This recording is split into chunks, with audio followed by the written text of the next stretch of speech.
Right. Let's get going.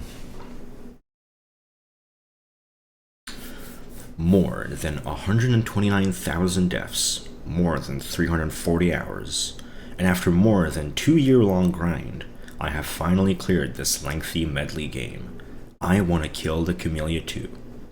This is going to be one of my longest reviews so far, but we will look, is this game really worth to give a shot? Important detail, review may have spoilers. What's up, Yas? I mean, you gave some of your money for this. Your money? No, it's not money. You're cute anime girls for this. It's important. First of all, I would like to tell you why and how I had started this game. This game is actually my first I Wanna Be the Guy fan game. Before, I have only played a little bit of I Wanna Be the Bashi on easy mode, even though I hadn't even cleared it, which probably wasn't the best idea since I had almost no skill at all. Good thing that before I had started the game, I had already watched the whole Mergs playthrough of this game, but I couldn't image. That game is a lot harder than I thought, and that is why during the whole game, I had several times feeling that clearing this game is impossible for me. However, I was mistaken, since after more than 2 years I had actually cleared it. And realizing that I had started this game in 9th July in 2016, but finished only in 22nd July in 2018, is kind of crazy, even though people play even more than me. Also, this is my 100th cleared fan game too. As the next, we will look shortly what is this game all about if someone don't know. This game is sequel to the game I Wanna Kill the Kamilia, which creator is Oyo. Unlike the sequel, the main creator of the game isn't Oyo, but is in Fluka, and that is the main reason why this game is so different from the original one. The game itself was released just few months after Oyo released I Wanna Kill the Kamilia. It's more fun to not correct the mistakes, and I turned my brain off. According to https://www.iwiki.jp/iwannabethewiki/pages/leet.html, the first release of I Wanna Kill the Kamilia 2 was in 25th December in 2012, but according to https://www.21.atwiki.jp/iwannabethewiki/pages/1193.html, I Wanna Kill the Kamilia was released in 2nd October in 2012. More interesting is that according README file, which is in I Wanna Kill the Kamilia 2, we can conclude that production of sequels starting one day after Oyo's release of I Wanna Kill the Kamilia, which shows that creators were motivated to make this game. And, yes, this game can be perceived as some kind of remake of the original game, even though I wouldn't personally call it like that, since in the final version of sequel we can notice that 33 out of 45 games, which were used in original I Wanna Kill the Kamilia, were also used in sequel. Games which weren't used in sequel, I Wanna Be the Score Attack, whatever, I can't read Japanese. I Wanna Be the Salt, I Wanna Be the Plus, I Wanna Be the Second Challenger, I Wanna Be the Middle, I Wanna Congratulate Winter Vacation, I Wanna Be the Party, I Wanna Be the Magic Girl, I Wanna Be the Cool Guy, I Wanna Be the Bucho, I Wanna Play the World's Hardest Game, and I Wanna Be a Brute of a Man. Would be important to notice that from these games, there are 3 creators, from whose games there are more than one game which were used in I Wanna Kill the Kamilia. Those are Sutoataku. Oh, Squataku. Alright. Those are Lipkone, who made I Wanna Be the Magic Girl and I Wanna Play the World's Hardest Game. Mario, who made I Wanna Be the Middle, I Wanna Be the Cool Guy, I Wanna Be the Bucho, as well as I Wanna Be the Experience, and Yo-Yo, who made I Wanna Be the Score Attack, I Wanna Be the Salt, I Wanna Be the Plus, as well as I Wanna Be the Fortress Returns. Let me scroll down a bit. This is pretty important to notice, since in sequel, creators thought that there shouldn't be too many games from these creators, so they only took one game by Mario, which was I Wanna Be the Experience, one game by Yo-Yo, which was I Wanna Be the Fortress Returns, and none of Lipkone's games. I can't say that this is a bad thing to do, since if there are more different styles used in the game, Then Medley gets more unusual than just using one creator's style, even though that wasn't a problem to use 4 different Carnivals games, from which 2 from them weren't even used in prequel. Other than that, I probably understand why some games weren't used in sequel. However, personally, I don't really know any reason why Lipkone's games weren't used in sequel, since instead of some pretty bad screens, I would choose some screen from Lipkone's games. But okay, let's look what this game has to show us. Well, there's like a dot on my monitor. Let me get that out of here. I'm trying to read. The game itself already starts with unusual title screen, which is really unusual title screen, which is really well made, which even gives options where you can change controls, turn off music, and caution sign, and where you can choose Korean or Japanese language. Like really, I can't recall any moment in this game, except for Nue, where different language thing was important, since unlike the original, this game has title cards where everything is written in English. Even credits are in English. About options, probably only problem, which ex-player LOL also pointed out, was the missing def effect on/off option, which would be really important since def effect can be quite annoying. Before continuing about the main gameplay, I would like to say that even though this game has 7 different stages and 61 different games used in them, I will write my opinion about each screen separately, as well as my given rating I will give for each screen, and from that I will put the average rating of the whole platforming of each stage, and at the end, when I will give every rating for all stages and bosses, I will count the average rating to give more correct rating. I won't give average difficulty for the whole stage, since it is a useless stat. Important. Everything following isn't meant to offend creators and those who like this game. This is just constructive criticism, which is based on my personal opinion, view, and feelings. Enjoy reading. I already am. The whole game starts on that point. Where did prequel end? On point when Kid with Kamilia fall into some water body and get to the very bottom of it, where we can see only big object, which represents moon or some kind of meteor. In original, it could represent that Kamilia passed away after last battle, even though it isn't true.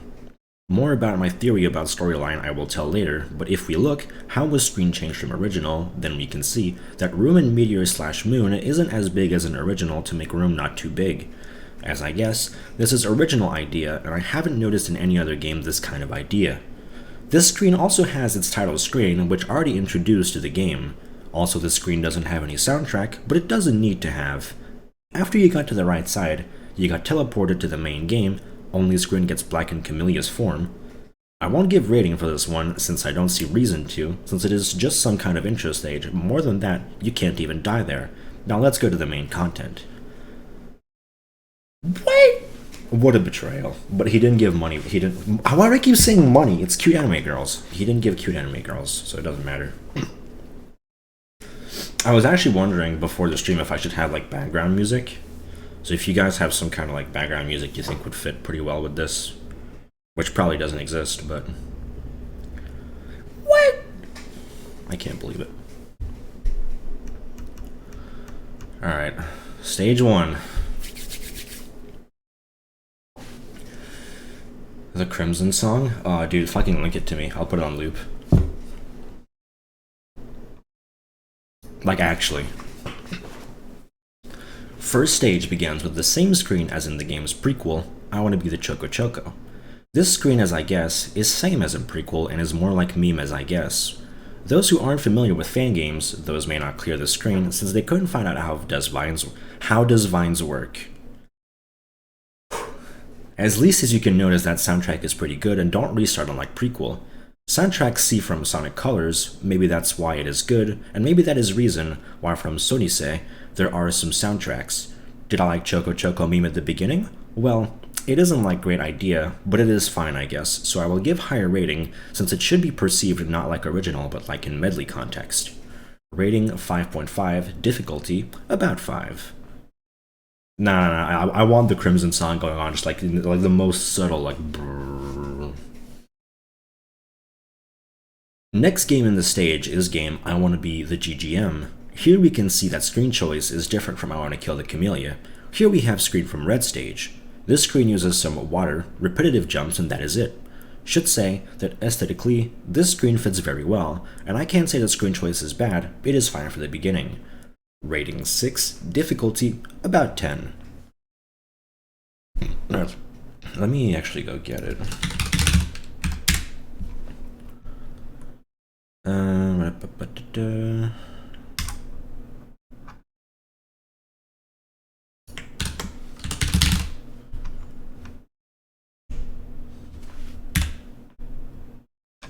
There's no way it's on. No, it's right here. It's right here. This is it.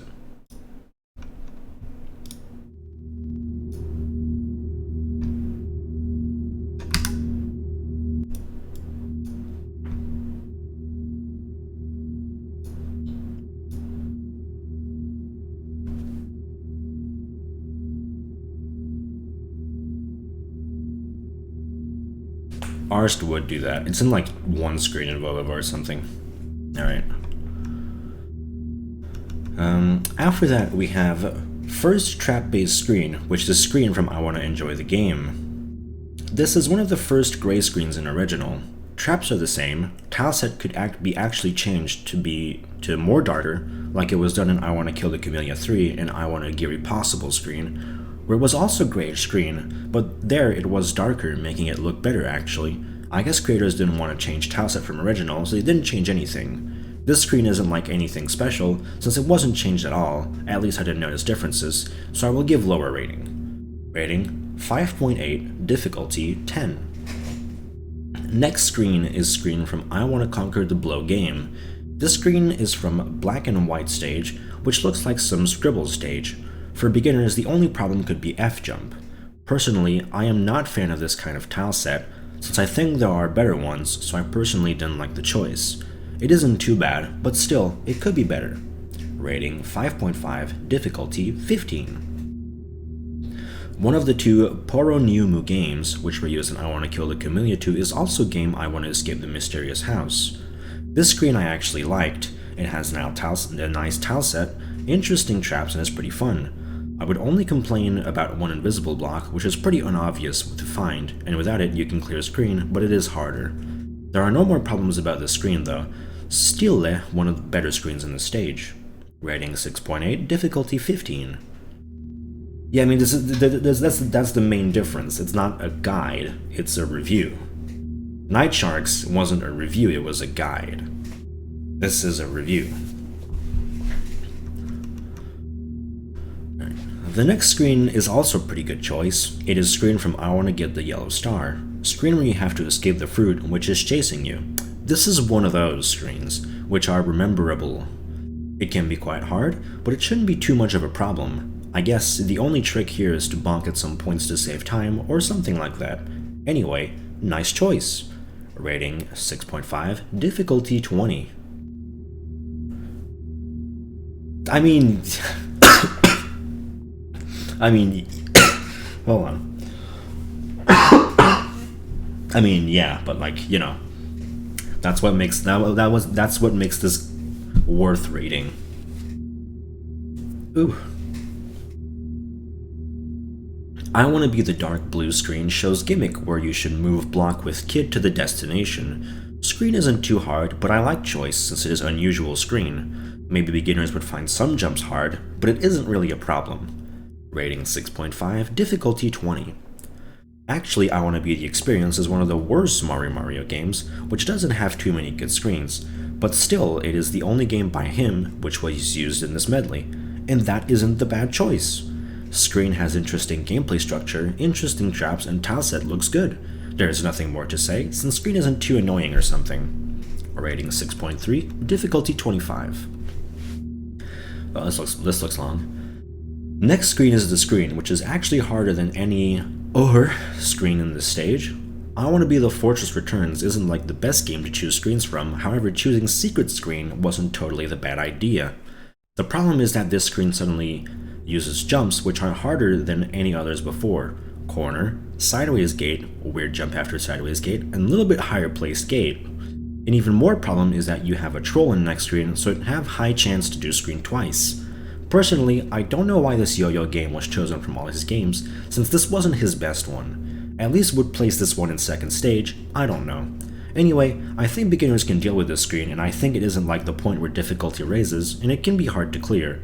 I don't know what this screen have missed in this game. We got a few ones. A rating 5, difficulty 30 to 35. Last screen is from I Wanna Be the Fan game. It is one of Secret Trials. Screen already starts with trolls, since save goes away and many blocks fall down, and purple blocks aim on you. This can be pretty annoying screen, and I think it doesn't even look aesthetically good for this game. Really, there are better screens than I Wanna Be the Fan game. I don't know why this was chosen instead of other ones. Rating 5, difficulty 30. Summary about Stage 1. This stage is pretty okay introduction to the whole game. Stage has better and worse screens, harder and easier ones. Music selection is pretty fitting and gives appropriate atmosphere, so it isn't boring or something like that. Aesthetically, there are just few screens, like I Wanna Be the Fan game or I Wanna Be the Fortress Returns, which I would change. Still, I liked Stage when I first played, and I can't say that this was bad or something. Average rating 5.89, which round of to 5.9. Time for the first boss fight. More correctly, first multiple boss fights, and even more correctly, first avoidance. It is pretty short, and I can't say how much it took me since I don't remember anymore. This whole thing is that in some weird volcano zone, which is original place, and it wasn't took from any fan game as I guess it, you will have to face Grapefruit, Crazy Spike, Blackjack, Jirachi, 3 weird creatures from I Wanna Be the Experience, I Wanna Be the Fortress Returns, and I Wanna Be the Dark Blue, and who name even creators of this game didn't know, even though it is in I Wanna Kill the Kamilia 3 if I recall correctly. They showed their names, and Sticky Keys rock soundtrack for the first boss is unusual choice, but I like it. Idea to change soundtrack on Blackjack and turn back the first one after Blackjack's attack was cool idea, even thug. It is just beginning of idea to use random avoidance intermission during boss fight, which I personally liked. Troll that screen freezes when Sticky Keys pops up is nice idea, however pretty obvious one that it is a troll. The only complaint about this whole thing is about Jirachi, which is hard to understand and which could be a little easier. Random on Crazy Spike can be hard to read, but I don't think that this was too hard or something. Pretty nice first boss, which I actually liked. Rating 6, difficulty 35. Dude, I hope my voice isn't dead for the awards. I don't need much of my voice, but still. Alright, stage 2. After you clear a boss, you have cool stage clear screen, and after that second stage, which starts with I Wanna Conquer the Blow Game 2 screen.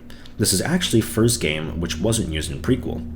Stage looks already promising since it starts with screen with nice tile set and with difficulty which isn't too high, and also with nice soundtrack. Moving spike gimmick is also nice. Rating 7, difficulty 25 to 30. Honestly, the bad English makes this really epic. Otherwise it'd be pretty boring, but it's epic. I Want to Graduate from DT is screen, which is quite long screen which have more with room, so as you move, screen moves too. There are a few traps which aren't too hard to dodge though. Tasset is also a nice one. Still, it isn't a screen which would have many original traps or jump, so I will give lower rating, but still it wasn't bad choice. Rating 6.5, difficulty 25 to 30. I Want to Be the Green Moon screen is a little bit harder though. It has more trickier traps as well as jumps. I liked the visuals of the screen, however some jumps felt unpleasant. It has interesting idea, so I can't say that it was bad, and what is the reason why I give it pretty high rating for sure. Rating 6, difficulty 30 to 35. I Want to Be the Showdown is really nice choice for the screen. It has really cool visuals and nice gimmick where block disappeared after some time after you had touched block. This game wasn't used in prequel, so it is nice to see that creators could choose good games to put in Medley. This is one of the better screens in the stage and probably the whole game too. Definitely a good choice, which isn't even too hard. Rating 7.5, difficulty 30. Next game is again made by creator P. I Want to Be the Green introduces gimmick with 2 kids. This one was actually one of my least favorite screens since I am not a fan of such gimmicks, even though it wasn't hard at all. Yes, screen has nice tile set and even gameplay itself is decent, but I probably more enjoyed screen and I Want to Kill the Kamilia than here, even though it is pretty subjective. However, I can't doubt that the screen fits in stage and isn't too bad. Drinking a lot of coffee before this was probably not entirely the best idea. Rating 6, difficulty 30, I don't know if I said it. I Want to Be the Tribute is one of many player least favorite screens in this game. I can't doubt that it can be quite annoying to do this maze where you have to know when you have to know or guess in which direction to go or jump. Screen, if I recall correctly, was actually buffed since portals are placed so that you should do full jump, FE gate jump, not just doing it halfly or something like that. There is also one last portal missing, so it is a little bit easier, but it doesn't really change things since in original you should go towards Spike. I can say that this is specific screen choice, since it is kind of outstanding in aesthetical plan. However, I don't think that it was horrible as others think. However, there are probably better screens to choose from. I Want to Be the Tribute. Even the screen from Prequel was nice, and that is saying Guy, who liked original I Want to Be the Tribute. Rating 5, difficulty 30 to 35. I Want to Be the Yasan 21 is actually first point in this game where difficulty rises up, so that you can actually drop on this screen, precisely on last save. But if we look on the whole screen, we can see that it is black and white screen with 4 saves. First one is easy save, which has a few small spikes. Second one has dumb platform buff, since cycle of platform is buffed so that you need to wait for platforms to clear save easier. However, in original you could do it easier even in the first cycle. I don't really know what was the reason for such a thing. Third save has harder jumps, but it is pretty short, so it shouldn't take so long, and after that there is fourth save. This save is really hard if you are new to fan games, and that is why many beginners dropped or hard bad time with this one. The main problem of this save is that it is actually kind of hard to time when to jump, when to go off from platform, and then it can be problematic to time so that you should fall on another platform, and then you have few jumps on which you can choke easily. Maybe no, it doesn't seem too hard, but I personally think that its difficulty is actually more than 40, since from all screens I didn't feel this balance. That is why I dislike the screen even though it had potential. Rating 5, difficulty 40-45. Dude, what a drop. What you should have after hard screen? Yes, you should have screen which is a lot easier. Such a thing is with I Want to Run the Terminal. Screen itself shows that you should get special item to get infinite jump and to get out of this screen. There is literally one hard jump or so at the end, but everything other shouldn't be a problem at all. Nice detail is spike design, which looks pretty good. Can't call this as a bad screen, but also I can't say that this is good screen either. I will just say that it is okay. Rating 5.5, difficulty 30 to 35. Next screen is screen from I Want to Be the Best Guy. At first you can think that it would have similar problems like I Want to Be the Tribute, but actually no, this one is better, however still have problems. At first you may notice interesting visuals and darkness above, and only then you would look on gameplay. Gameplay here is pretty bad, not to say worse. Darkness, which you should jump into small gap, choke jumps, which aren't even choke jumps, because screen doesn't have save blockers, a lot of traps, from which many are useless and not obvious, and also an amazing idea to put save in the darkness. Don't judge a book by its cover. Screen may have nice visuals, but gameplay can be pretty trash. This isn't the worst screen, but it could be definitely better. Rating 5.2, difficulty 35 to 40. There's something in my eye and it's really bothering me. Alright, I think I got it. For the last screen we have screen from I Want to Be the Guy. Unlike Prequel, where we had a meme screen with error message, which truly represents game, then here we have a tower. Tower is same as in original.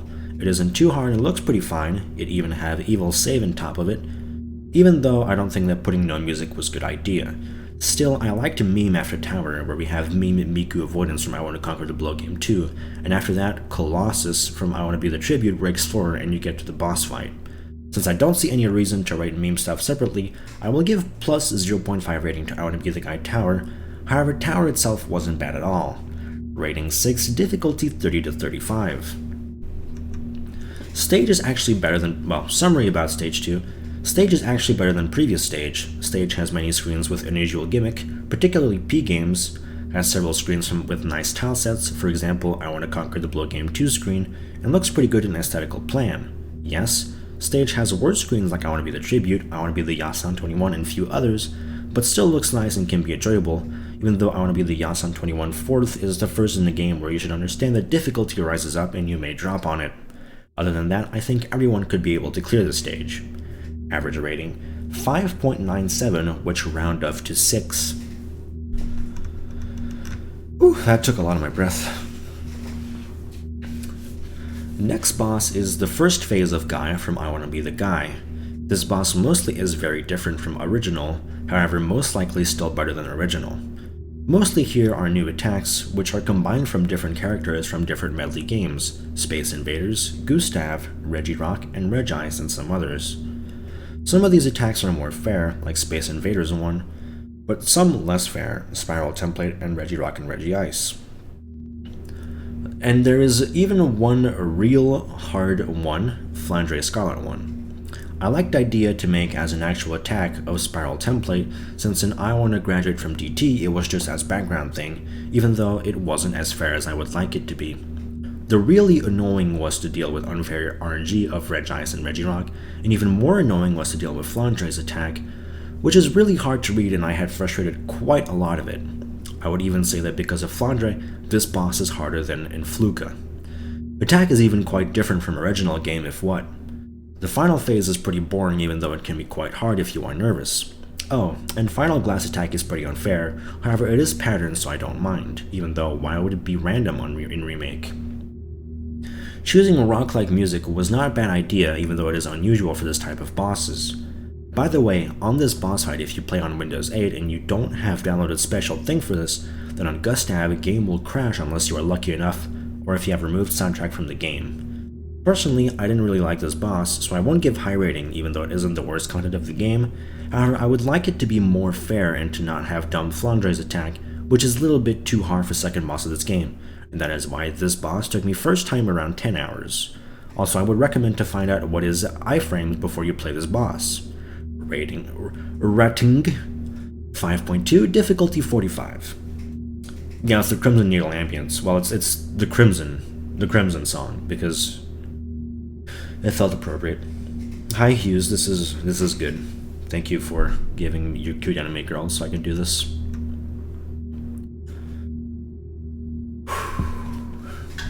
Third stage starts already promising with cool music and with I Wanna Be the 500 screen. I mean, I am not like totally against these kinds of screens in games, however I don't really understand what this game has missed here. I would like to remind what I have already said before. This game can be perceived as some kind of remake of the original game, even though I wouldn't personally call it like that, since in the final version of sequel we can notice that 33 out of 45 games which were used in original I Wanna Kill the Kamilia were also used in sequel. As we can see, 12 games weren't used, and I personally would like to see any of Lipcone's games than this chef d'oeuvre. Anyway, this screen doesn't have anything too special. It has few interesting traps, but I don't think that this game fits well in this medley. Even more, why would you put after this I Wanna Hoo Spike? It doesn't fit at all. At least in previous medley, this game somewhat, but at least didn't look out of context. Even gameplay can be quite annoying, so that is the reason why I can't give high rating for this. Rating 4, difficulty 30 to 35. What's up, Kilp? As I said, the next screen is from I Wanna Uhuhu Spike. Screen itself is pretty okay, it even has some nerfs if I recall correctly. The only problem is that putting after a Standart tileset screen, something totally different isn't the best idea and may look even weird. I am glad that creators didn't choose the hardest ones or those which are just annoying, but choose with normal difficulty and even with corner skip, which looks nice. I am not a fan of the first I Wanna Uhuhu Spike, and I wasn't the biggest fan of the screen, but again, I won't give too low rating since this is one of those few new games which weren't used in prequel, but is still pretty good. Yeah, no, fuck variety. Who gives a shit about variety? Get it out. Rating 5.3, difficulty 35. The next screen of the stage is actually pretty interesting and fitting in this stage screen from Dagger's I Wanna Be the Skyclad. Unusual gimmick of scale from tree colors where fruit goes on, and on which color it is that color spikes won't kill you, but blocks will disappear. This screen also has many traps, but most of the content is pretty fun to deal with. This is one of the harder screens in this stage, and can give some problems to beginners, but it is still pretty good. Also, choosing this screen after I Wanna Uhuhu Spike is probably one of the better ideas in this game. Rating 7.2, difficulty 35 to 40. Stage continues with screen from I Wanna CQ, game by Aqua, who also made I Wanna Run the Terminal and I Wanna See the Moon. This game is similarly like I Wanna Run the Terminal, and I Wanna See the Moon was used in I Wanna Kill the Kamilia. This time we have screen where we have to go different triggers to unlock other triggers and to finally unlock the portal to the next room, instead of a weird screen with moving spikes, which makes screen look actually better, similarly like it does for other Aqua games. Screen has some jumps, which can be quite hard if you haven't played as much Needle games. Other than that, screen is pretty fun to play and looks nice too, even though nervousness is still guaranteed for sure, but it doesn't make screen worse though. Rating 6.8, difficulty 40. What's up, no, you didn't come here for more spike jumps. This is not a guide, this is a review. You're here for bad English.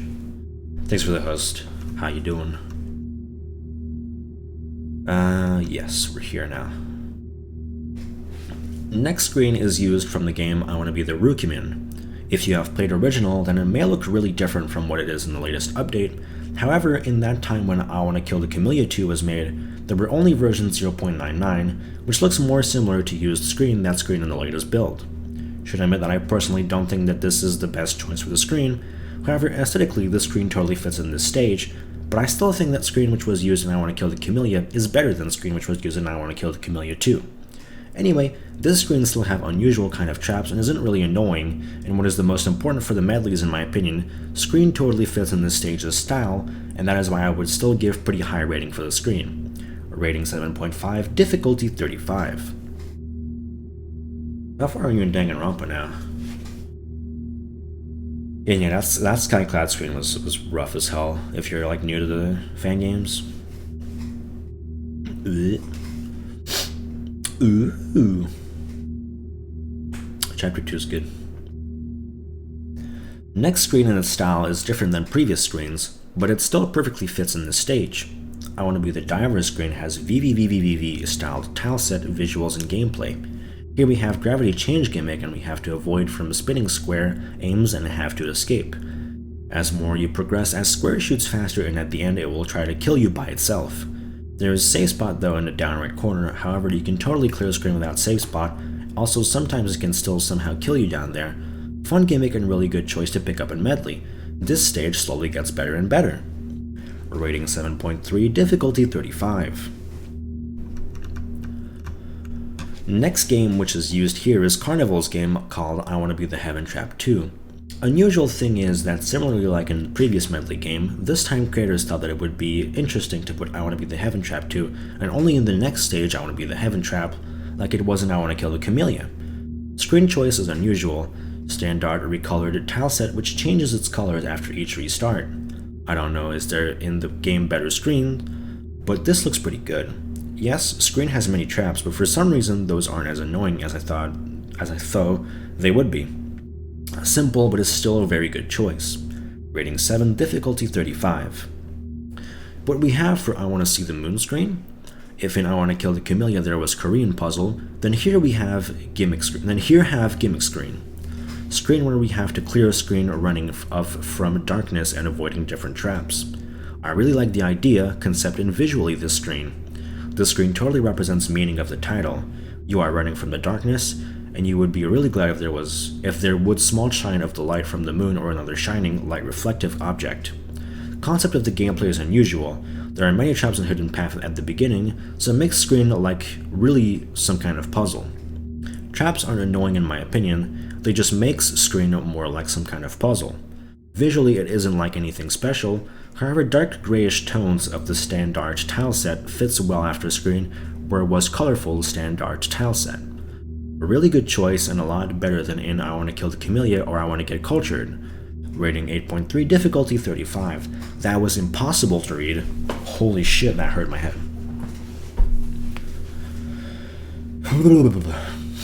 Stage has really good screens so far. Are next two screens good too? Well, not really. I Wanna Be the White Cherry is the screen, which if visually is more or less acceptable and reasonable, then gameplay of it is pretty awful. Screen with many precise jumps, where you have to manipulate with saves and after all you will feel really annoyed. And more than that we have screen which doesn't even correspond with title, since there are no white fruits at all, which already shows that screen is totally opposite than previous screen if I want to see the moon. Even visuals which aren't really standard may annoy you after grinding some jumps.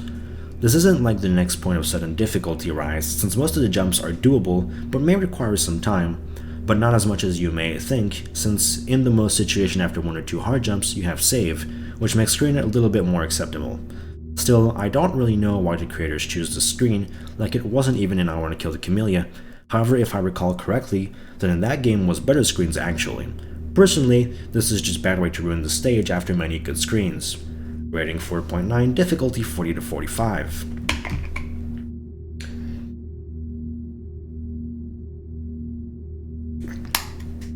Ooh.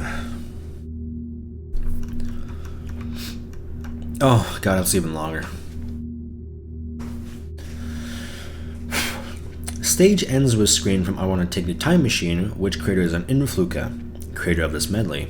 Already, when you will start the screen, you will notice for the first time weird red caution sign, which is possible to disable in options. This thing shows that screen is totally changed from original, and other screens aren't. Here we have different tileset for the whole screen, even save design is different. Here are vines, jump refreshers, flying Kirby with jetpack which will try to kill you, and of course, traps. First of all, I should admit that this was designed really well picked sprites and visuals, which looked even better with the soundtrack of the stage. Second of all, this is the hardest screen in the stage. However, I wouldn't still call that this was sudden difficulty rise like it was on I Want to Be the Yasan 21, but it was still the first time when I needed to open practice tool. That time I used I Want to record my jumps since I didn't understand the second vine segment. Probably one of the reasons why I have problems with my bad laptop keyboard, but still I somehow managed to clear it after a long time. I don't remember exactly how many hours did it take, I just remember how I grinded it 2 or 3 days, around 10 hours real time including training time. And I can't say that I was satisfied from the screen. Even when I replayed first 4 stages, I didn't have much fun even in next time, so I can't say that it was fun screen. However, it still is acceptable in stage design, it is differently styled, but it still somehow doesn't look outfitting, and is pretty well made to make a good atmosphere, so I will give a little bit higher rating, even though gameplay wasn't good though, and that is the reason why rating isn't as high as it could be. Also, after you clear the screen, you get to a screen where there is some kind of time machine, and you get teleported to the boss room. A rating 5.8, difficulty 45. This guy needs to learn the use of the period. I would really appreciate it. Summary about Stage 3. Stage which quality does look so roller coaster. It starts pretty bad, then it rises up quality with many good screens, and then at the end goes down again with mediocre screens. Screen has many good screens, however I don't really understand reasons to pick such screens as I Want to Be the 500 and I Want to Be the White Cherry. This stage has potential to be really good, but creators wanted to choose low quality screens along with good quality screens which have bad gameplay. I don't know what was creator even thinking when he picked screens which are unbalanced or just doesn't fit in the whole style of the stage. At least thanks for a really good soundtrack that really helped and motivated me. Nice stage, but it could be better. Dude, what were they thinking? What were they thinking? Average rating 6.41, which rounds up to 6.4. Oh, motherfucker.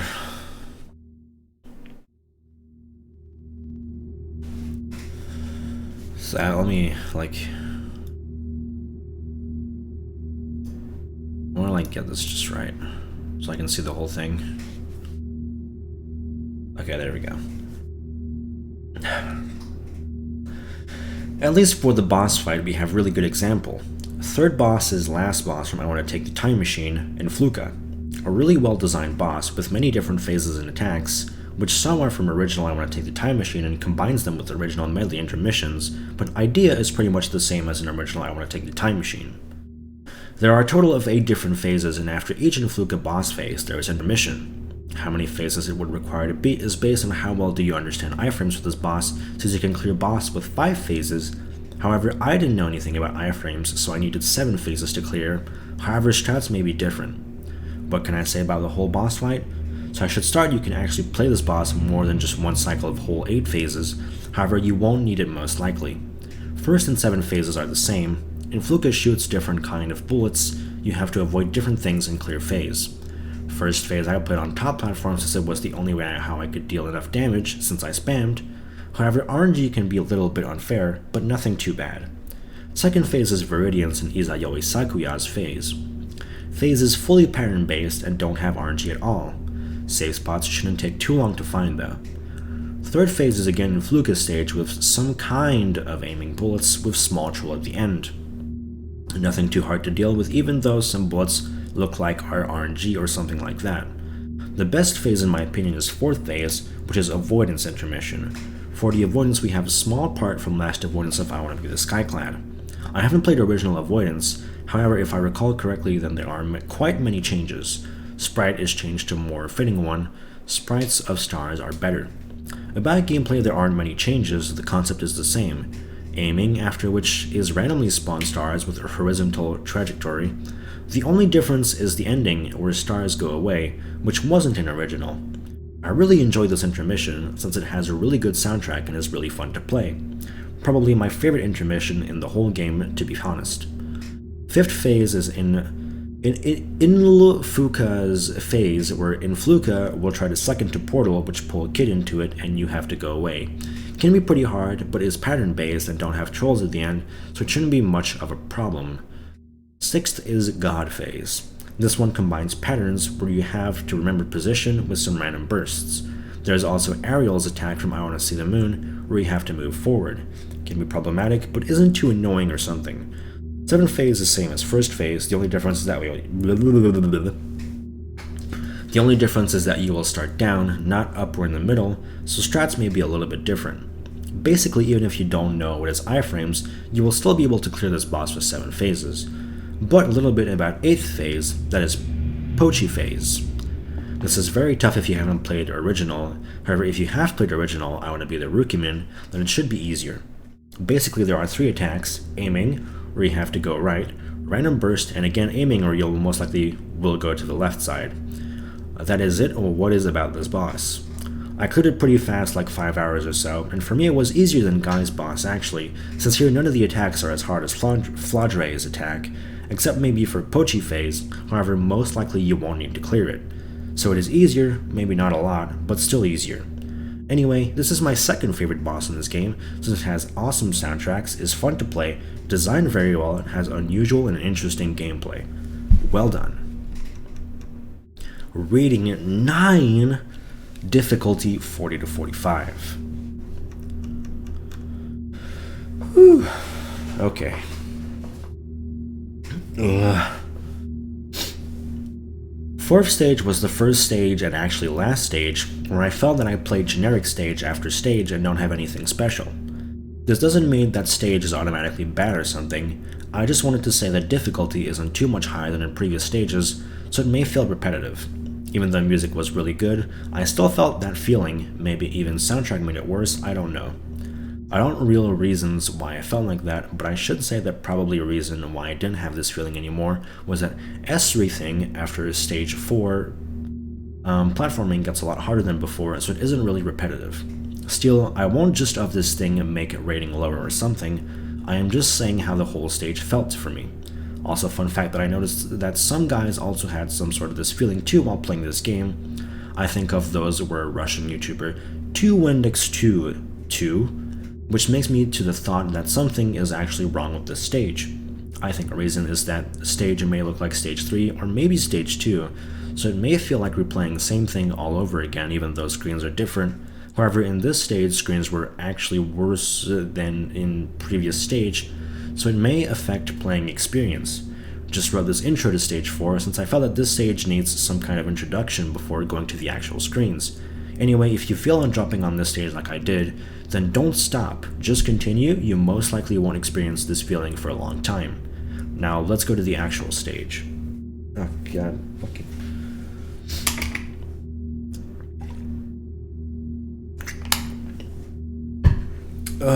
Reading for this long is so hard.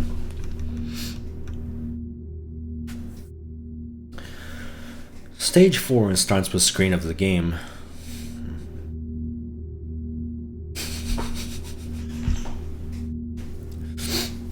Yeah, it's like you're reading a completely different thing and you're still getting the same experience.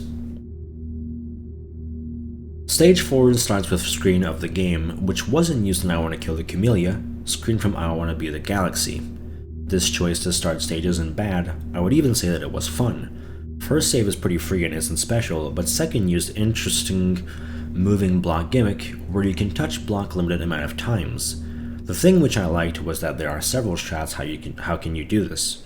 You can skip some things, so I don't know what is intended path, but I liked how well it fits with soundtrack and how visually well it fits in this medley style. Maybe a little overrated, but I think this is really good choice. Rating 8, difficulty 30 to 35. True.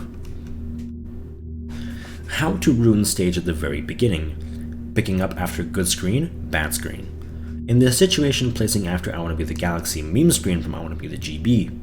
As you can see, here is another caution sign, which means that screen has many changes from original. Should say that screen itself wasn't even a good choice for I Want to Kill the Kamilia, and in sequel, situation isn't actually better. I mean, every screen can be made good, like even in, spoiler, I Want to Be the Popularity, / spoiler, this screen looks better, however I haven't played it yet. This screen basically buffs this screen in every possible way, making several pretty hard jumps, like some kind of drop gates, hard diagonals, F-jumps, and others. Design is just Standart tile set, which in my opinion totally doesn't fit in this stage. New traps and hidden paths maybe was okay idea, but still it didn't make screen better. This screen was bad before and is bad now. In my opinion, this is totally useless screen in this medley, and only reason why I would give this thing rating 3.5, not 3, because at least creator tried to make something new. However, it is not an argument why this thing is here if we take in mind that there are games which weren't used here, however they were in I Want to Kill the Kamilia, and why I Want to Be the GB should be in this game, but some other games, no, I don't really know. Rating 3.5, difficulty 45. Yeah, I mean, I figured I should just have the Crimson Humming looping in the background. I mean, I'll highlight the entire thing so you can watch it again later. What's that being? I Want to Be the Phantom choice is pretty unusual. Screen where we have things which make skid controls inverted. There are 3 saves and each of them is pretty different in their own concept and reason why it exists. First save is just introductory to the gimmick, so it is easy and short save. Second save has Needle where this gimmick takes place and isn't as short as first one. Third save is pretty short, but there is just unusual gameplay where after each jump controls changes. To be fair, I would say that first is okay since it is just introductory and it isn't a bad thing. Third save is really fun and I have good memories about it, but second save is a little bit too hard, and I think it isn't too good. Yes, last corner is auto corner if you do it properly, but it isn't obvious, so it may be annoying to do that thing. Design is unusual, however spikes can be hard to see, but maybe it somehow corresponds with title. I Want to Be the Phantom? I don't know, but I can say that I would give the screen like 7.5 if gameplay would be better in second save, but since it is bad, then I would give the screen 7. Rating 7, difficulty 45. Itchy nose.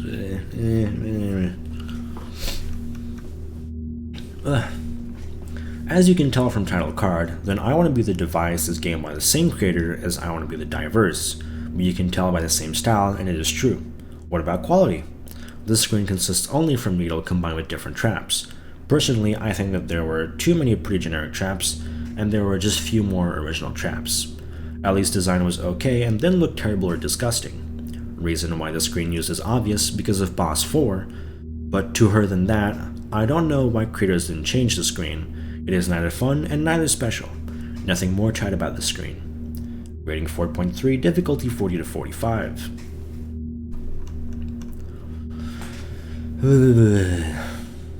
Similarly like it was in I Want to Kill the Kamilia, where I Want to Be the Heaven Trap was used after using I Want to Be the Heaven Trap 2, and I Want to Kill the Kamilia 2 was done the same thing. I Want to Be the Heaven Trap 2 was already in stage 3, but I Want to Be the Heaven Trap only in stage 4. To be fair, this screen choice isn't as good as that for I Want to Be the Heaven Trap 2. This one doesn't, spoiler, Gradius gimmick like it was used for I Want to Kill the Kamilia / spoiler, but now we have just Needle fulfilled with several traps. Gameplay itself isn't like something too special, you just need to do one full cycle to unlock path to the portal, and then half path to the portal. And what is more important is that traps itself are just generic. You most likely will guess where and what kind of traps you may expect. And even design doesn't make the situation better. Standart tile set in red color, with same tileset background only in gray color. This screen would fit in I Want to Kill the Kamilia, but not in I Want to Kill the Kamilia 2. I wish there would be some kind of remade Gradius stuff, but not this. And what is more pathetic is that this screen has many changes from original, what you can conclude by caution sign. Really, this isn't a really good example of level design, to be honest. However, it isn't the worst example in this medley. Pathetic. Damn. He really went in.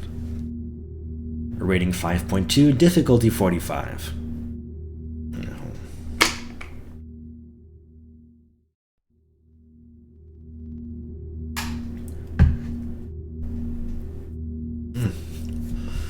Next screen, similarly like previous one, has serious changes since it has a caution sign.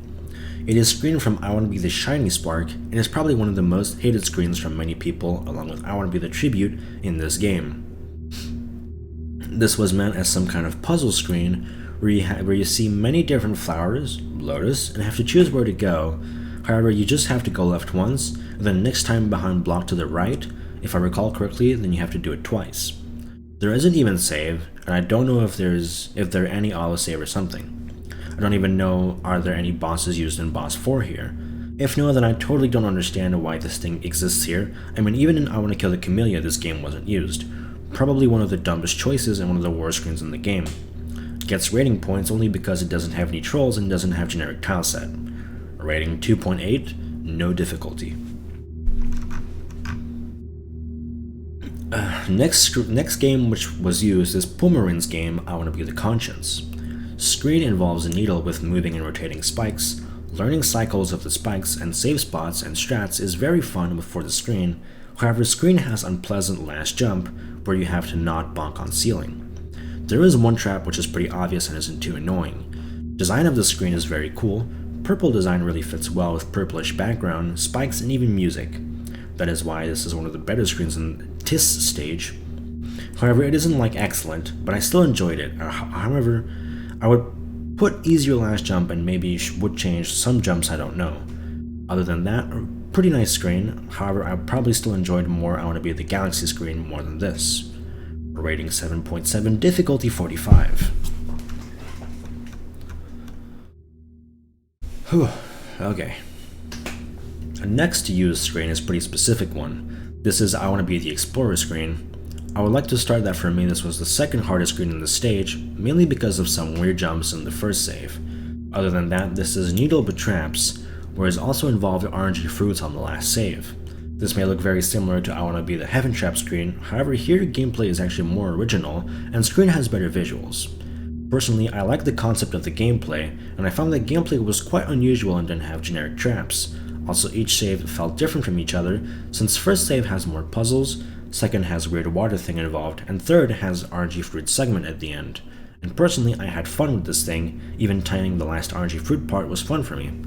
Visuals are unusual and are similar to I Want to Be the Heaven Trap 2 screen, but here blocks don't change their colors and has different type of blocks involved, and even color tones of blocks are different. Someone may find that this kind of thing may be unfitting in an aesthetical plan, but I don't think so, and I think it fits very well. Actually one of the better choices in the stage. Rating 6.1, difficulty 40 to 50.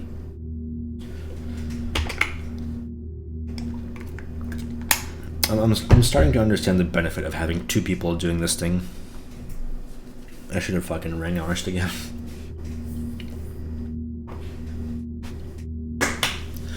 I Want to Be the Competitor screen is hardest screen in the stage for me, and when I first time played I even skipped the screen, however I replayed it later on. For me this was frustrating and annoying in every aspect. At first this screen has double kit gameplay like in I Want to Be the Green, but here it is harder, more annoying, and has dumb traps.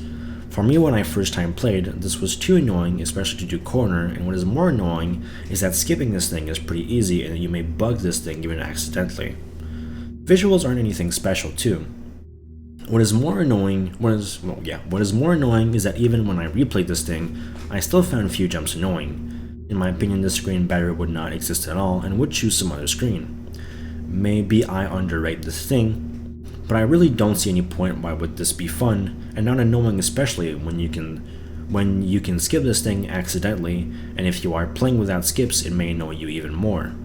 Pretty much unexplainable choice, similar like many other chosen screens in this game. Rating 4.2, difficulty 50. This stage ends with screen from I want to kill the guy. I should admit that I liked I want to kill the guy choice for I want to kill the Kamilia, and for me it was one of the best screens, if not the best, in the whole game. What about this game? I should start that visually tileset is a little bit different than I want to kill the Kamilia. In this version it doesn't have as dark tileset as it had previously. Also, gameplay is really different. Gameplay isn't bad, but it can be really confusing while playing. Concept is good, however I can't say that I enjoyed it as much as I would. In my opinion, it is still a better choice than choices in such medleys as I Want to Get Cultured, and maybe even I Want to Get Cultured too, but I don't think that screen choice is excellent, but it isn't bad screen though. Probably just not my kind of thing, and yes, in I Want to Kill the Kamilia, I liked I Want to Kill the Guy screen choice more, even though it wasn't as well made as this if we look on gameplay.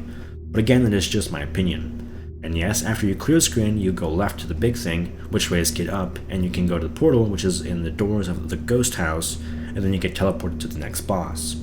Rating 6.7, difficulty 30 to 35. So far, summary about stage 4. So far the worst stage, where are combined okay screens with good screens and bad screens. Stage has potential since it has good soundtrack and good ideas, but some meme choices like I want to be the GB or I want to be the shiny spark just ruins everything. Maybe this is why I felt first time that I play similar stage after stage with nothing too impressive. Anyway, this is the last point and last segment, which most of the beginners can deal with. Average rating of 5.55, which round up to 5.6. Okay. Boss 4 for me is the next point where is sudden difficulty growth. I got to boss 4 when timer was around 56 hours. Boss 4, Geezer, took me 27 hours in my first playthrough and not blindly. Personally, I divide this boss in 5 phases. First phase consists of 3 attacks and your main goal is to jump onto Goombas to destroy them. First time you don't have extra condition, but second and third time you have. Second you have to deal with some kind of slow creature, which name I don't know. Looks like some kind of mix between turtle and hedgehog. But third you have to deal with 3 hammers instead of 4, how it was I want to kill the guy and I want to kill the Kamilia. Second phase is Medley Phase, which where our 2 characters, Malice from I Want to Be the Conscience and Beelzebub, Devil from I Want to Be the Heaven Trap. Beelzebub is pattern based, so you can stand in a corner, but Malice is random. Random spawn on one of the sides and random bullets. Sometimes you won't need to do anything, you will just need to stand in a corner, but sometimes you will have tough situations, which already is the first bad thing about this boss. However, I have noticed that almost every time, maybe only one time in my whole playthrough it gave undodgeable wall, everything can be dodged. Third phase also has 3 attacks, and your main goal is to collect all crystals. First time you will have spiders, which jumps where a kid is. Second time there are weird fires sold, which goes to random spot and shoot fire. But third time there will be 3 bats, which spawns randomly and which sometimes is really hard to dodge and what is really problematic to pass. Fourth phase is Avoidance Intermission. It is finale of I Want to Be the Device final boss. There are 3 attacks and each of them may give problems. First attack is hard aiming where you have to go up as slowly as possible. Second time you have to dodge some fruit bursts. But third attack is RNG fruits, where you have to be more on right to dodge the last burst of fruits while going to the left side.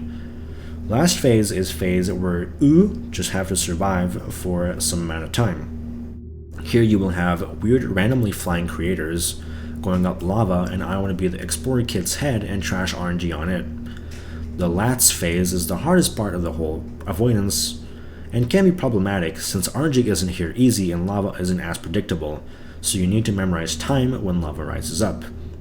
What is my opinion about this whole bossy fkd? It has okay soundtrack and visualization, and I really like the concept of intermission, and I don't think it is necessarily to say it is terrible. The only problem is that learning it is very frustrating, especially when you have one more phase after it. Second time when I cleared this boss I had more fun, so I don't know how it would be correct to rate it. We'll just say the boss is okay, however for beginners I would recommend to drop on this boss, since staying here for 20 plus hours isn't worth your time. Also this is second hardest boss, which don't have needle until final boss for me. rating 5.5, difficulty 60. Take a sip.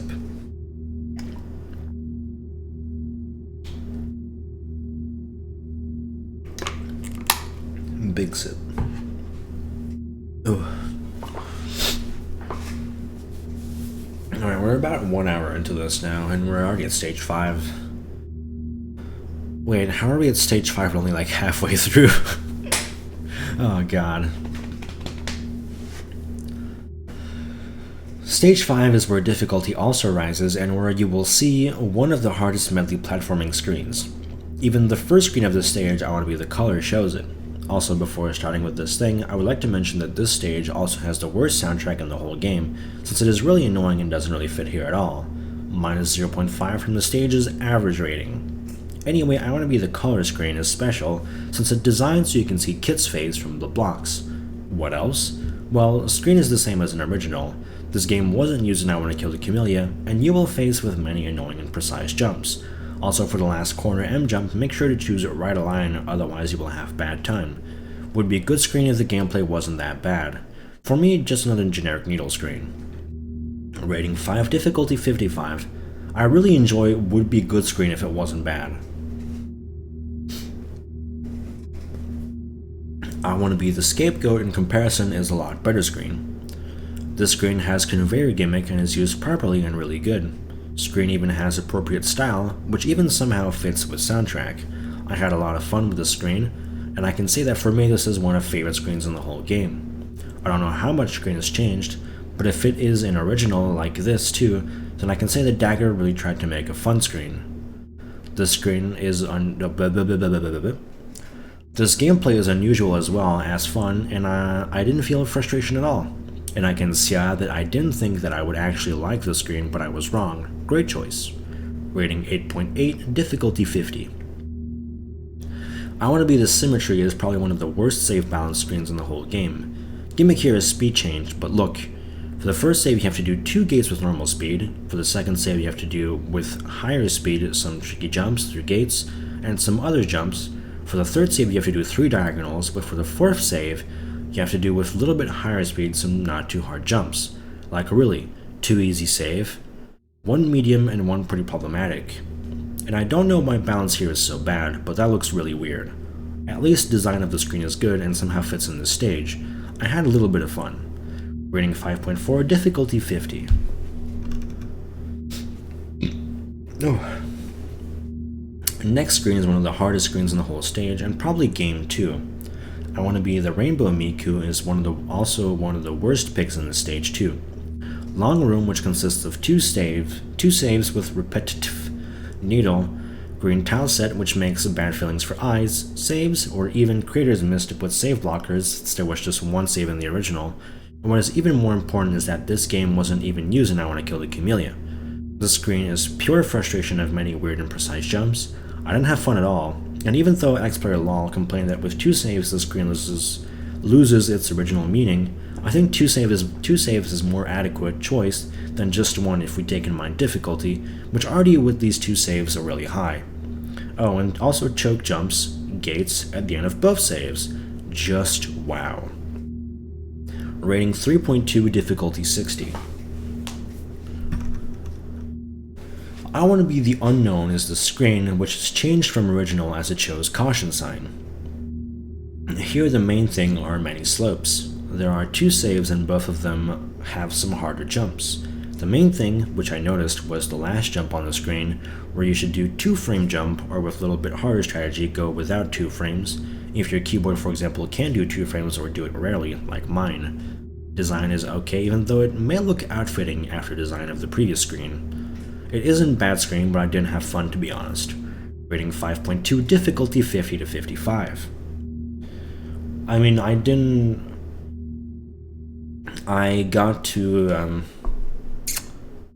after like right here, I got to the first Rikito screen in Kamilia 2 before I stopped. And yeah, Rainbow Miku probably took me longer than any other screen in the game.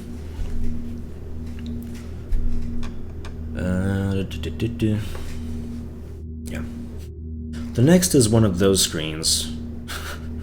It's one of those. or everything except for one particular jump, this time gate jump, which looks like the one which was used in I Wanna Be the GB, however here it felt harder. Anyway, it is screen from I Wanna End the Blood Festival. Screen itself visually is appropriate to the game's title, the only problem is that gameplay is pretty generic. The main gameplay is traps and one hard jump in the whole screen. I don't know what this screen missed in the stage, but it looks really outstanding in difficulty, at least visually it doesn't look outstanding. Maybe without that one jump and several generic traps, this would be better, but still I think that this gameplay doesn't fit in the stage at all. The only reason why I didn't rate it even lower is because screen aesthetically fits in the stage. Anyway, this is still another rune screen. Great! Rating 5, difficulty 50 to 55. Next screen is one of those screens, which many people dislike, but I personally really liked. That is a water stage screen from I Wanna Be the Diary. Screen has 2 saves, but if you notice then on the right side there is a weird block, which may look outstanding, but you can behind it on the left side save from the first save, however it is used as save blocker to not save on the right side. You can conclude if you look on the second save, which from both sides has blocks, which doesn't allow to save lower. This is intended thing from original, not skip. Also, structures of the saves is easy. For the first save you have to go through 5 rooms of fruits, and for the next 2 saves you have 4 rooms per save. This screen isn't about randoming rooms, it is about timing the rooms. I really like to count how many times I jump per room to progress, it was really entertaining in such a way. The only bad thing is first room and the last save, since their fruit spawns randomly, which is really annoying and bad idea. Other than that, this is fun screen. Rating 6.3, difficulty 55. Yeah, these ratings are kind of just weird as hell, and really don't make sense at all.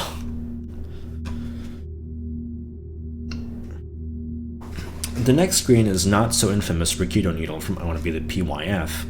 This is hardest needle without gimmicks in the stage and can be really hard to deal with. There are 2 saves and the main difficulty is on first save where almost every jump is hard. Especially hard is jump after pyramid, which, as I get it from Sudalv, yep, there you go, not infamous, is buffed by a few pixels, and also problematic can be last jump, Rakido jump, too. I don't really get the point of the buff, but this can be really tough since there are a few traps too.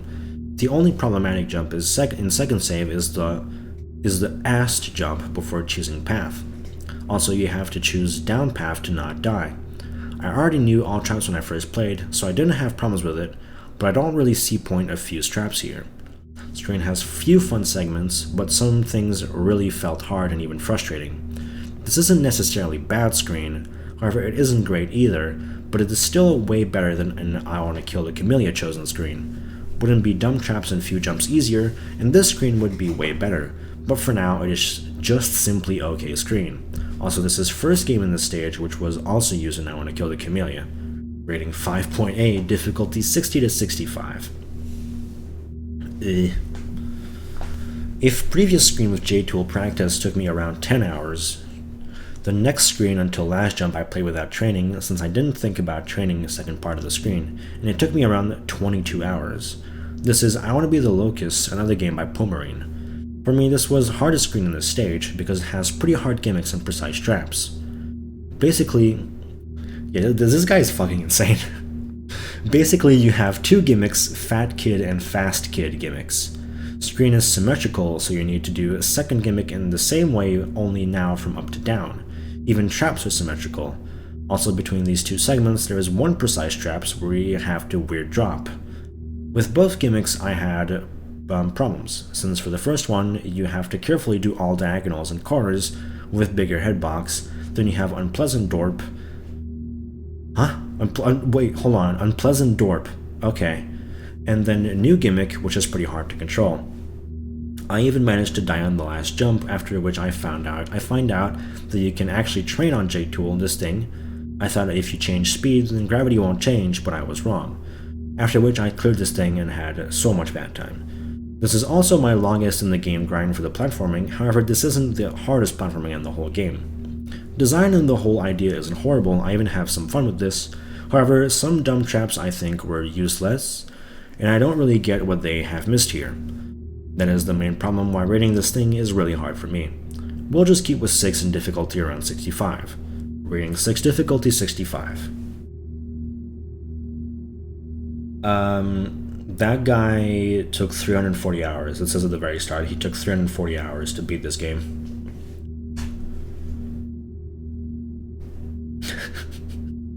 Yeah, I don't really know how. I mean, yeah, it's like it's probably the hardest screen that would be the Locust in the first place, but like not 22 hours.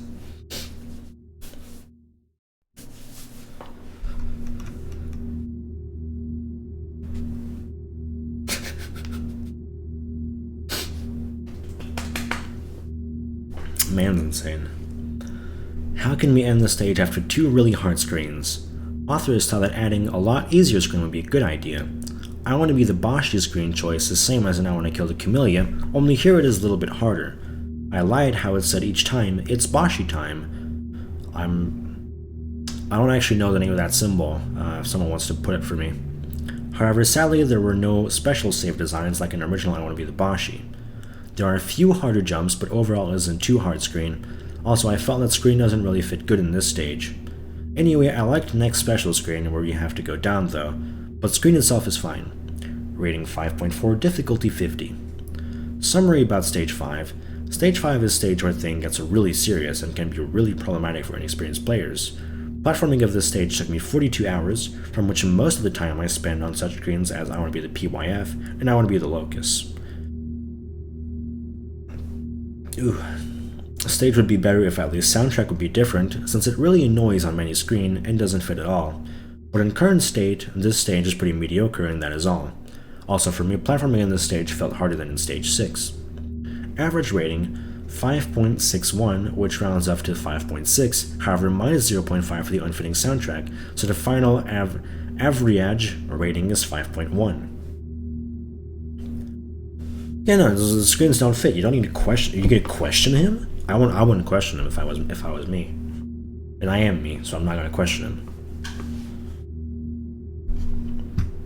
Yeah, what is the name of that symbol? I don't remember.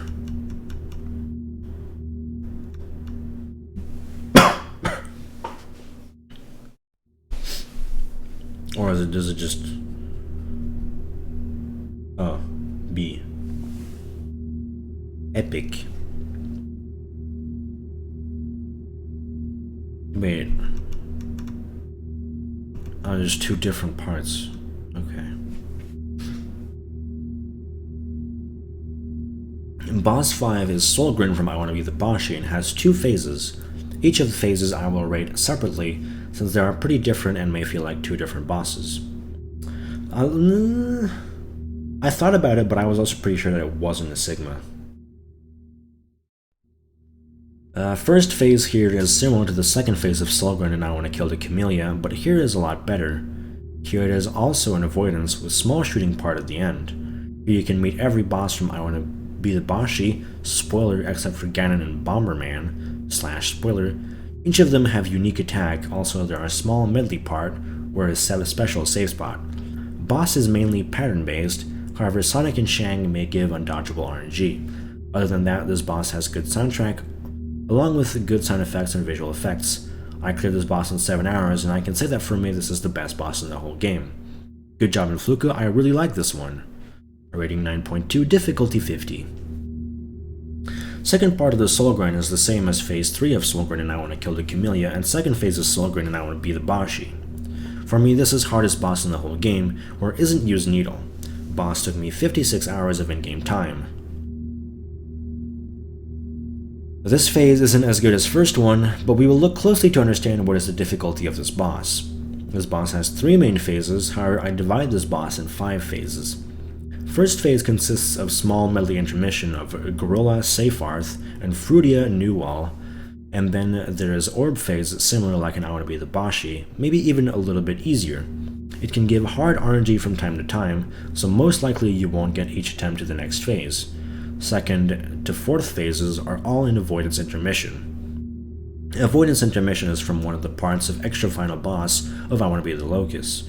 This is one of the most changed visually intermissions in the whole game, and also one of the most illogical ones too, about that later. For second phase I mean everything from the beginning beginning of the intermission until the slow locust attack. This is blue fruit attack and is completely random. As correctly Merg said in one of his videos, this attack is skill-based, and that is why for someone it may feel easy, but for someone hard. In my opinion, it is a really hard attack and probably hardest RNG attack in the whole boss fight. Third attack is slow locust attack, on which is really important to develop appropriate strategy for the next phase. One of my wrong decisions was trying to do like speedrunners, and probably that's why I couldn't do phase 4, fast locust phase, just stamping on one platform, and I needed to develop my own strategies. Yes, I cleared first time in with my strategy after 30 hours, and after that I cleared like 2 or 3 more times, and only after 54 hours I took break, and after a few months break I used other person's strategies, and after 2 more hours I had done one platform strategy and cleared boss fight. God. A shout out to Lemon X Reaper, which strategy I used and which strategy worked for me. Anyway, maybe I could have cleared with my own strategies if only I wouldn't die like 10 or more times on last seconds of intermission. Anyway, fast locust is the hardest pattern in the boss fight, since it isn't as easy to understand this pattern even if it isn't blind playthrough. But still, if this boss would end on Locust, I would rate it similarly like Geyser, difficulty 60 I mean, if there wouldn't be Finale. Finale is Gradius phase, which you can actually skip if you stay under Soulgrin, but I didn't do it, however at some point I would like. Basically this phase are 3 kinds of attacks, Meteor Attack, RNG Blood Attack, and Pattern Attack, which goes infinitely until you beat boss.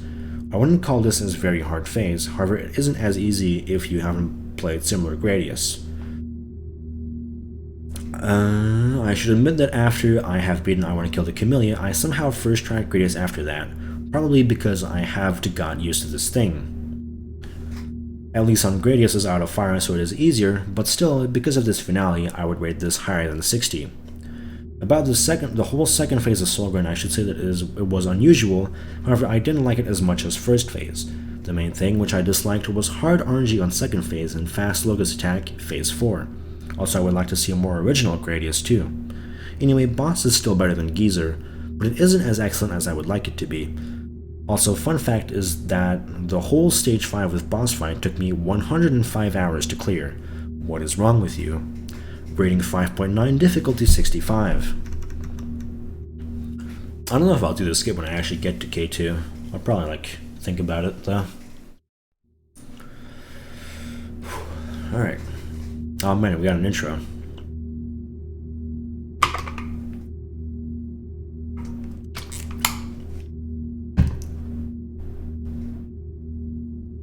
Okay.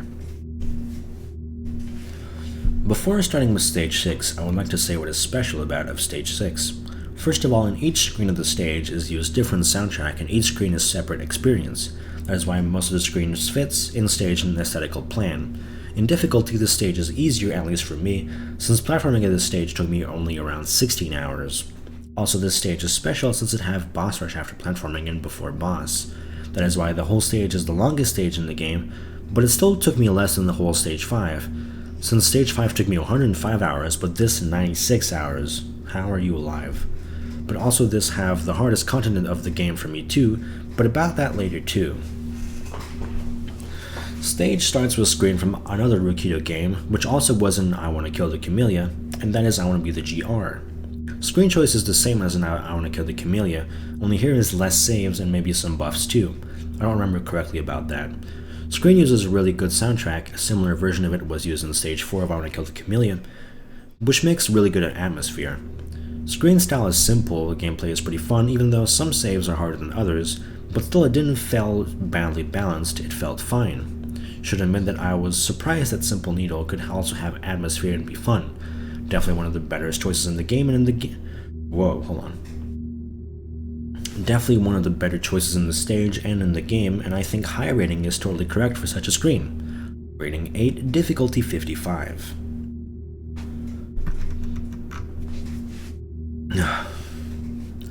Good atmosphere continues in I Want to Go the Dot Kid screen too.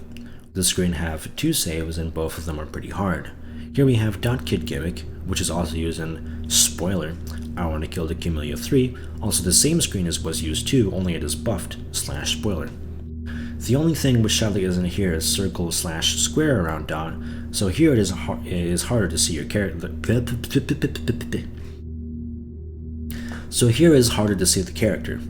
The hard thing here is to make proper timings, since fruits go so fast that your eyes can start aching.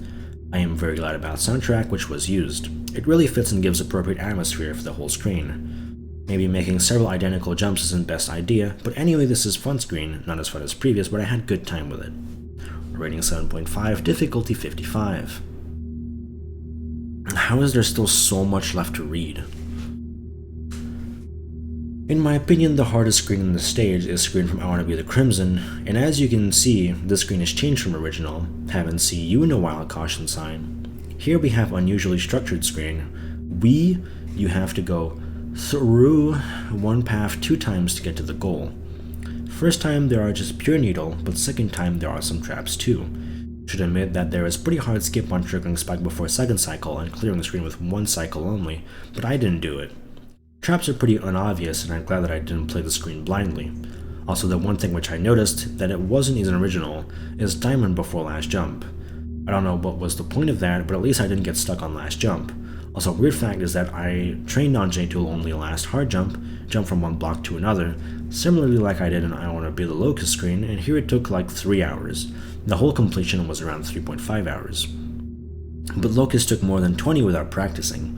Yes, I have played some Needle, maybe that is why I get used to diamonds, but anyway, I don't think that this is an easy screen though. What else? Well, soundtrack is specific and gives some kind of atmosphere, even though I wasn't a fan of this track, and visuals though. Oh, and also fun fact is that before gate jump as I get it, there was meant to do F jump, since in second cycle there's trap if I recall correctly. However, you can jump over it and you don't need to do F jump. Anyway, this screen is pretty okay. A rating 6.7, difficulty 60. Well, yeah, you know, there's one block, and then there's another block, and then you jump. Infamous jump that only used in I Wanna Be the Crimson. Definitely isn't like, you know, not even a jump.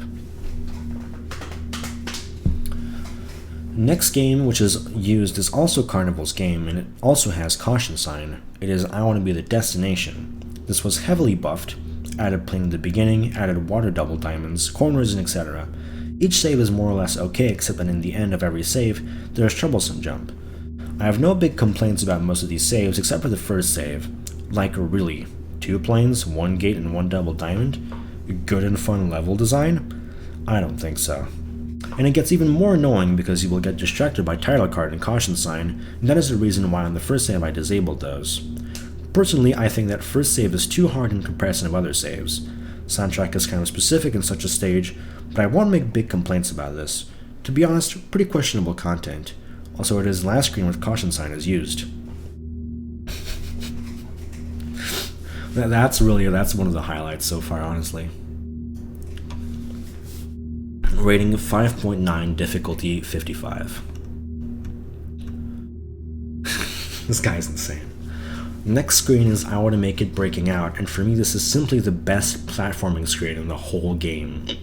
Yes, it may look like this is kind of a weird way to put such screen after Water Needle, but as I said before, each of screens have its own style and they are independent from each other.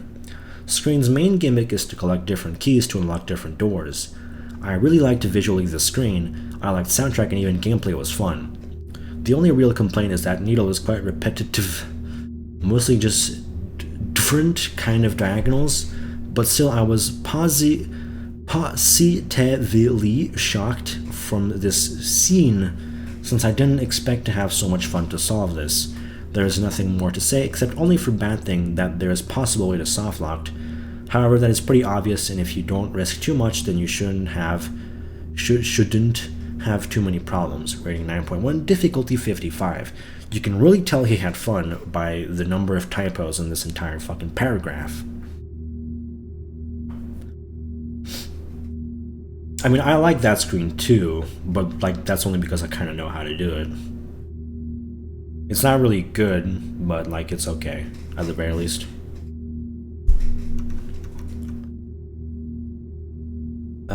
I Want to Break Through 7 Trials is actually the easiest screen on the stage if you have a good keyboard. This is a screen where there are 16 saves, and each save consists of 1 to 3 jumps per save. I looked down a little bit. This screen requires some knowledge about aligns, since it can make everything a lot easier.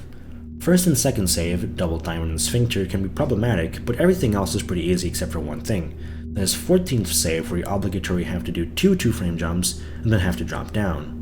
The main problem is that you can't make a late cancel or something, since you can't full jump or you will die by spikes, and game doesn't have pause option, so the only normal to clear is to have a keyboard, which could do 2 frames, since it is frame perfect jump. I mean, if there were only one such kind of jump, that would be okay, but making 16 pixel gap between them wasn't best idea, and gap after it wasn't good either.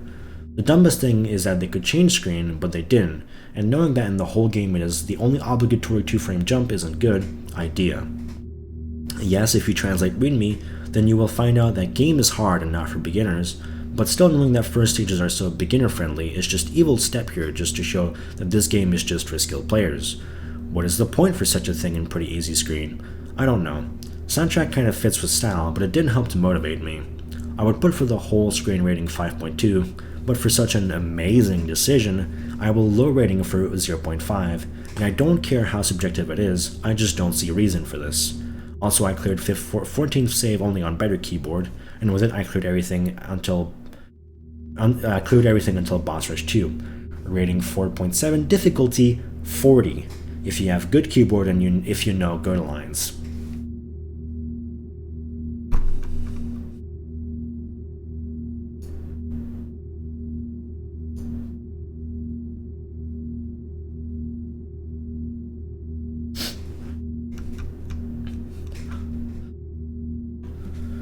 We're on page 23 after an hour and a half. Ah, jeez. I want to be... Is it? Make it breaking out as like 5 diagonals. I don't know, dude. Unless it was buffed in K2, I don't actually know. I want to be the sadist screen is also one of those screens, which is a lot better than our... I can't speak.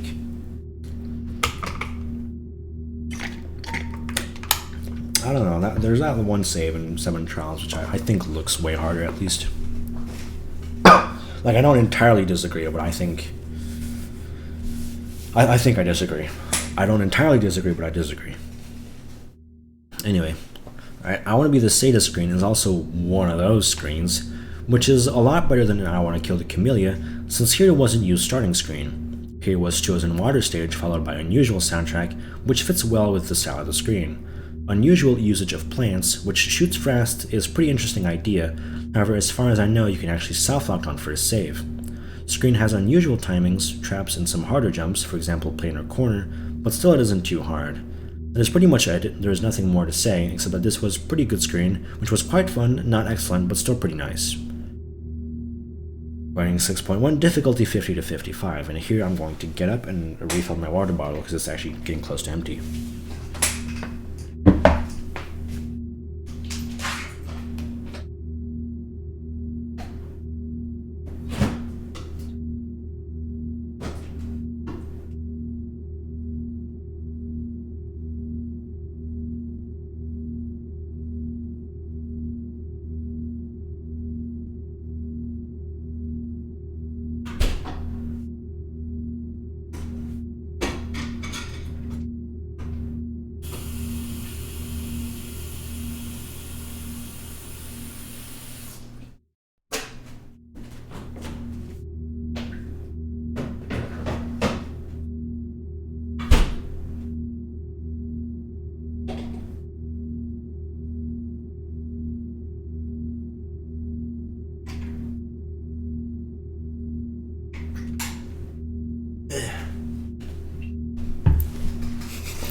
Good and fun game design?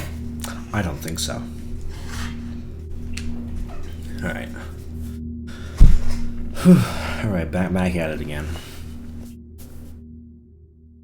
I Want to Be the Catastrophe screen is a pretty nice screen, where it's used a different speed and gravity gimmick. If I recall correctly, then in original there were actually less amount of saves, which made screen harder. This time save balance is pretty okay, and there is nothing wrong about it. Some jumps are harder, some are easier, but overall it isn't really hard. I really like soundtrack and simple style though.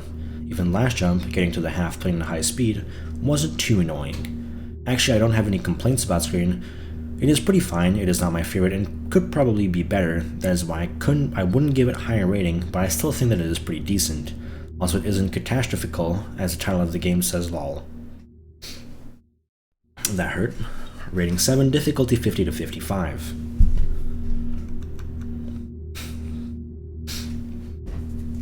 What does he mean by one of those?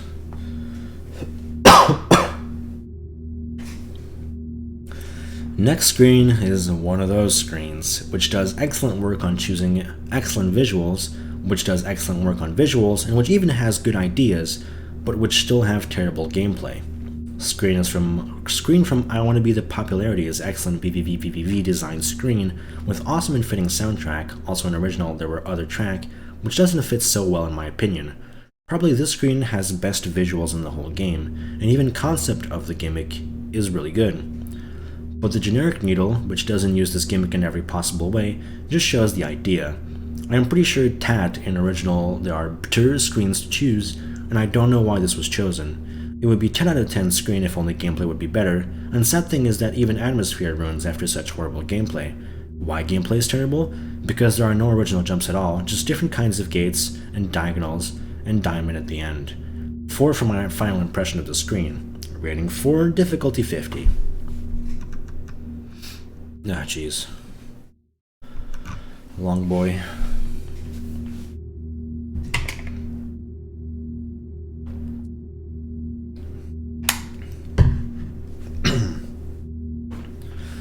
The last screen in this stage and in the whole medley part is screen from I Want to Be the Love Trap.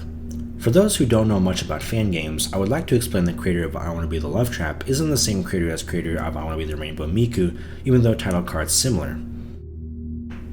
I just said this because of similarities between I Want to Be the Diverse and I Want to Be the Device title cards. I thought that these two games are also by the same creator because of similarities between title cards, but I was mistaken. Looks like that creator I Want to Be the Rainbow Miku just inspired by the creator of I Want to Be the Love Trap. Anyway, if we look on the screen, I can see that it is probably the worst screen in the whole stage, as well as second hardest screen in the stage for me. This screen consists of 3 saves. First save is pretty free save and has no troublesome content at all. Second is a lot harder though, because you have to do a lot of diagonals, which moves, so you have to do everything fast, which is the problem, and also you have to do some other unpleasant jumps too. Anyway, your goal is to shoot buttons, but don't hurry, since if you shoot 4th button, then 3rd will disappear and you will need to redo the screen. 3rd save is easier than 2nd one though, because you can take your time while timing jumps. Also, I found out a really good strategy, where you have to jump when upper spike is in the same level as the next lower spike. For the last diagonal, it works a little bit different, but I somehow managed to first try last diagonal. Oh, and also after those diagonals, there are 2 choky gate jumps, and after that, you get to the boss rush. For me, second save took around 3 hours, and last save around 30 minutes. The main problem here is to get muscle memory or strategy for moving spikes. Still, even though for me I Want to Be the Crimson is harder, this screen is pretty challenging. What about soundtrack and visuals? The soundtrack really fits and make great atmosphere for the last screen on the stage. Visuals are generic and doesn't fit at all. Nettiher for music, neither for the stage and finale, and what is weird is that the screen has actually changed quite much from original, and I don't know why here isn't caution sign. Probably after I Want to Be the Destination, authors forgot about this thing. Even visuals look quite changed, but anyway, my main complaint is horrible gameplay. The whole gameplay consists just of moving diagonals and gates. The 4th button's troll is also really evil and is nothing too original. Personally, knowing how horrible a boss is chosen from this game in this medley, I think creators should have chosen a better game and not this one. In my opinion, this wasn't a good idea, and what is even more sad is that this game wasn't an I Wanna Kill the Kamilia, so it means that it is an original idea. Ruined finale of the stage, great! Yes, someone may say that I am too subjective, but in my opinion in such medleys, such screens are unnecessary. At least soundtrack is great. A rating 3, difficulty 60. Yeah, that's what he's saying. He's got this idea in his head that the caution sign means that the screen is different. But I don't know. Inks, nins. I guess we're entering the big part. A summary about Stage 6. Stage 6 is one of the special stages, which have so much potential to be good stage, but as always, some screens are worse than others, and that is why rating is pretty average. Yes, stage has amazing screens, has amazing soundtracks, amazing gimmicks, and sometimes even cool visuals. Problem is that some screens ruins everything, especially the last few screens, and makes finale terrible. I still don't get why the last game in the whole medley should be I Wanna Be the Love Traps. That isn't a good idea at all. Anyway, this is still one of the better stages in the whole game. If you at least like great soundtrack, then you may actually like this stage. Average rating, 6.2.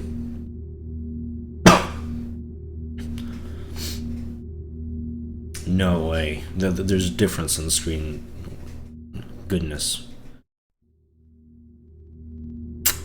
It's a real shame you won't like this game. Once you clear stage 6 platforming, you get to the room where are 4 portals. That is boss rush room, and you have to choose on of the bosses. I will tell about bosses in order how I cleared them in my playthrough. Ooh. The first one I cleared 2 portal from the right side. It is portal, where you have to fight the final boss if I want to make it breaking out, Nue Hoju. This is Toho style boss, not scroll shooter, sorry, with 6 phases and with infinite jump, which took me 12 hours, however I could actually a lot faster beat this boss. Anyway, boss has less phases than an original, but idea is pretty much the same. Each phase has its special attack, which is written on Japanese/Korean depending which language had you chosen. As I said, this is only part in the game where you can notice different language differences, so we will look on each phase. First phase is pure RNG phase, where bullets go horizontally from both sides. Really annoying beginning, which can be the main reason why your fingers may ache. Second phase is also pure RNG phase, the only difference is that bullets go from left to right, and you do some weird curving. This phase can be sometimes free, but usually it is pretty hard to read, even though half of the HP you can deal freely. Third phase is pretty interesting phase, which is RNG, but isn't as RNG as previous ones. However, I have noticed that it can be really hard, especially when I played on bad keyboard. Fourth one as I get it is pattern phase, where you just have to trigger in the right spot orbs. It can be pretty difficulty, but the main goal is to find right strategy. The fifth one is UFO phase, which has safe spot behind Nue. I don't know what that intentional, but fact that it is dumb, I can't disagree. Also, if I recall correctly from Merg videos, then it is the hardest phase in the whole boss fight.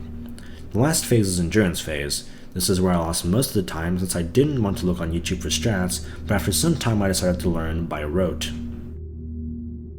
And after I learned how many times I have to jump in each direction, I first tried final. Like really, you just have to know how many times you have to jump right or left. You don't need to know how high jumps should be, just be sure they aren't too high and everything will be fine. And that is all. In my opinion, this boss is pretty random in everything. Terrible beginning after which fingers are aching, phase which can be skipped, phase where you didn't even need to have muscle memory, you just need to know what to do and that is all. When I first played I also had bad mood after each attempt on Nue. Also, I am not fan of the soundtrack and attacks, so for me this was an annoying boss, which I hate to be honest. Boss rush already starts promising. A rating 4, difficulty 52. My jaw is actually starting to hurt.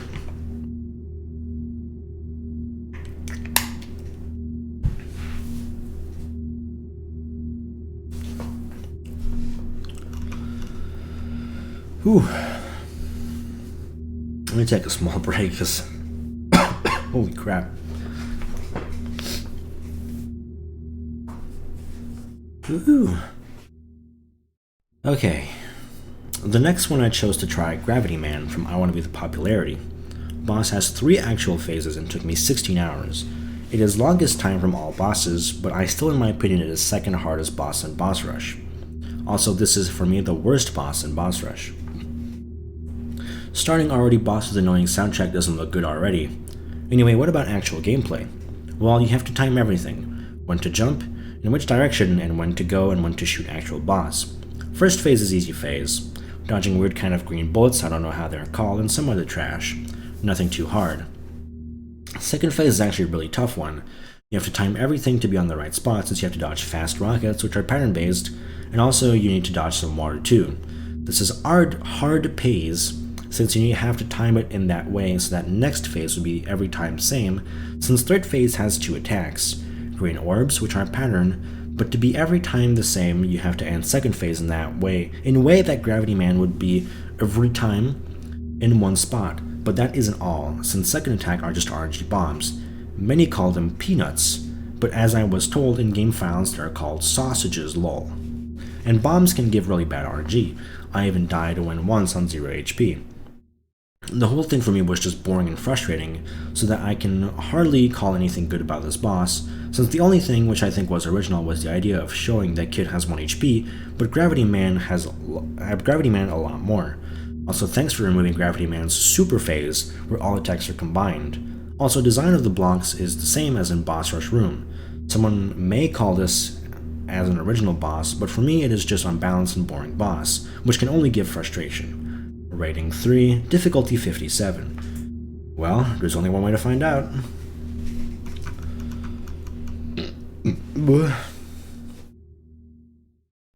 Third boss, which I cleared, wasn't the boss which I expected to be the hardest one from all of them, and which took longer than I expected. It is 4 devils from I Want to Be the Crimson. This is one of those bosses. What does he mean by one of those? I'm still wondering. Where you can shoot mini-bosses in any order that you would like to. Each of them have their own different kind of attacks. Red Devil usually aims on Kid and shoot aiming fruit. Later on he spawns bouncing fruit, but after death he stops aiming at you. No shit. Yellow Devil spawns fruits in one pattern, but later on he spawns them so that they are curving and goes in some orbit. Green spawns more and more fruits after more and more damage is dealt, and after you kill him, his skull will go towards you and will kill you. And blue one spawns to similar thing like green. The only difference is that he doesn't spawn skull, and he does after half HP spawn water, which gives only 1 jump, similar like an original.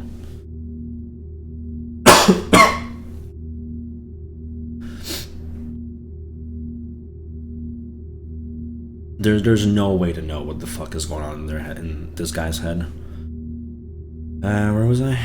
Depending on strats, this boss may feel differently. I played safely and my strat was 1, dealing max damage before their special attacks, 2, killing yellow, 3, killing red, 4, killing blue, 5, killing green. Everything would be really okay if there wouldn't be the first phase, since you can damage green until he has 1 HP. Sometimes I'll have 2 HP just to be sure that if I accidentally shoot him, and that takes a lot of time. Others aren't that annoying, since blue you can damage almost half of HP, yellow you can damage until first curving, only after second curving fruit starts to go in orbit, and similar amount of HP should be dealt for red too. For second phase I have my own strategy. I deal damage on yellow only on one his spot. I hit him on the upper left side, since if all fruits goes from spot, then all fruits will be in the same orbit and you can forget about those since it won't be a problem. The real problems I had with red, since it spawns fruits randomly as I get it, and getting used to bouncing isn't easy. What about water? Well, it is finale, and you can feel stress since getting to it is pretty hard and surviving is even harder. In my opinion, finale requires a lot of skill and can be really problematic if you don't have a lot of skill. I was even close to die when green had only 1 HP, but others were dead. At least I concentrated and didn't die. Boss has an interesting idea, and it is better than many others, but it may get boring really fast, as well as the fact that water gives only 1 jump makes everything harder and more annoying too. Soundtrack fits well, but I am not a fan of it. Overall okay boss, but definitely in this game are better ones. Also, the beginning could be more interesting if Green Devil wouldn't have other special attack around half an HP, so that you shouldn't get bored from long and boring Green Devil damaging. Rating 5.1, difficulty 58. That doesn't sound like a good thing. Oh.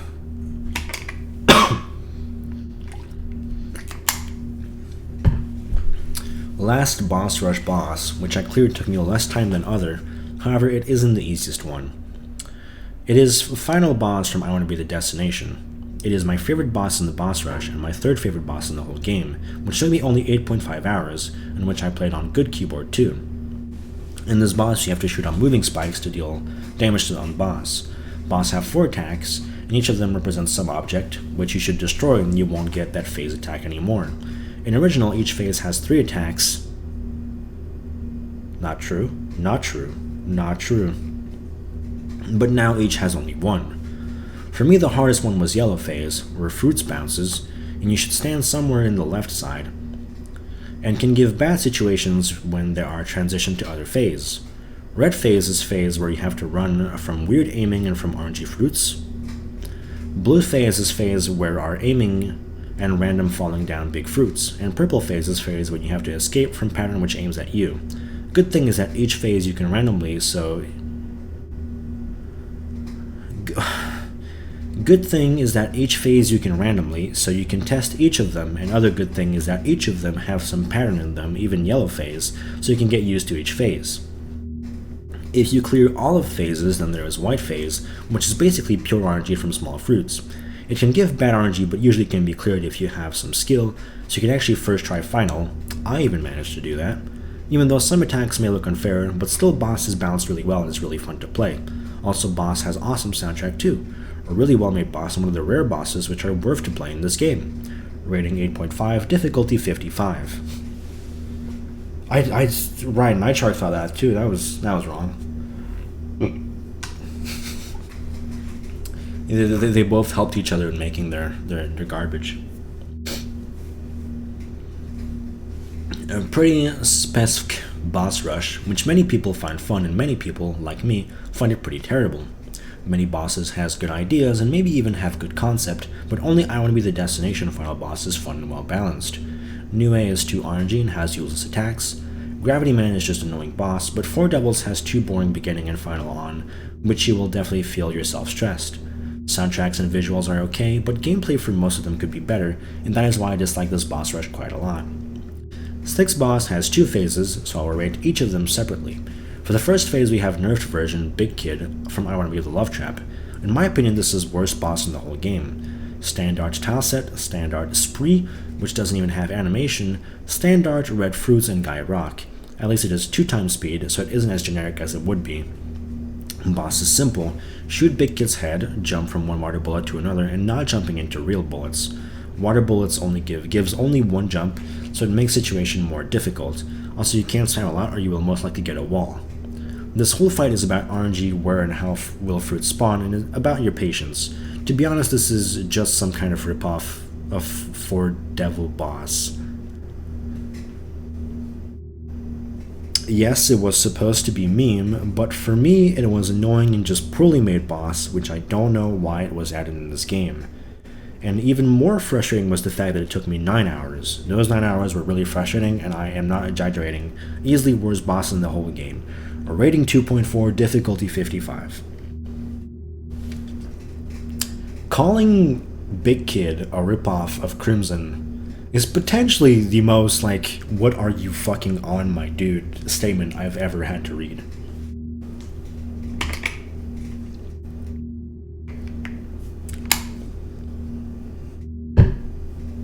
That hurt. That really hurt.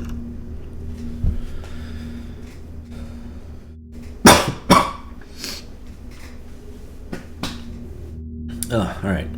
After you clear first phase of Big Kid, there is also second phase. It is Chase phase, which is totally original, and which wasn't an original I Want to Be the Love Trap. This is really long needle Sfei, involving many traps, unusual path, and precise jumps. I really liked this thing when I first saw it, because it has awesome soundtrack and amazing design, but similarly like with Screen from I Want to Be the popularity, awesome visuals and soundtrack sadly doesn't make gameplay awesome. In short, this is pretty generic needle, because most of the jumps are different kinds of gates, diagonals, easy ledges, dig spikes, and other stuff. This needle took me 20 in-game hours, and probably around 10 hours in J-Tool practicing dig spike segments, unpleasant jump from blocks, after dig spike segment, M jump from diagonals, and of course the last jump, on which choking is very easy.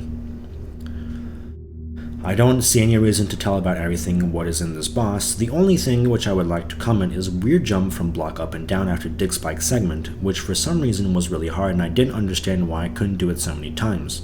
Looks like it is just very precise jump. Another thing which is just sommeting is the last jump where you have to get in two 16 pixel gaps. At least I first tried to get into second gap. At first I didn't believe that it is as hard as it is, but after clearing I finally made sure that I was wrong. And in my opinion, this is the hardest save and segment in the whole game, and difficulty I give only for this one. After difficulty, I will return later. And yes, I was really disappointed for so awful gameplay, since I really wanted to have fun, but I didn't. Another rune segment in the game. Great. Also, why camera goes when big kid goes, but not when kid? That is dumb. Rating 3.9, difficulty 67. That was me choking after reading that. So, we're entering M stage now. There's 7 pages left. I don't know how. Oh, individual save rating, let's freaking go. Next stage is the final stage in the whole game, and it is special stage, M stage. As many people thinks, M means maker stage, and it would be really logical since this is original stage. This stage consists from 10 saves, so I will make small comments and reading for each save, since each save is like separate screened in other stages. Also, I don't think difficulty rating would be required, so I will only rate my opinion about quality. Also, comments are pretty short too.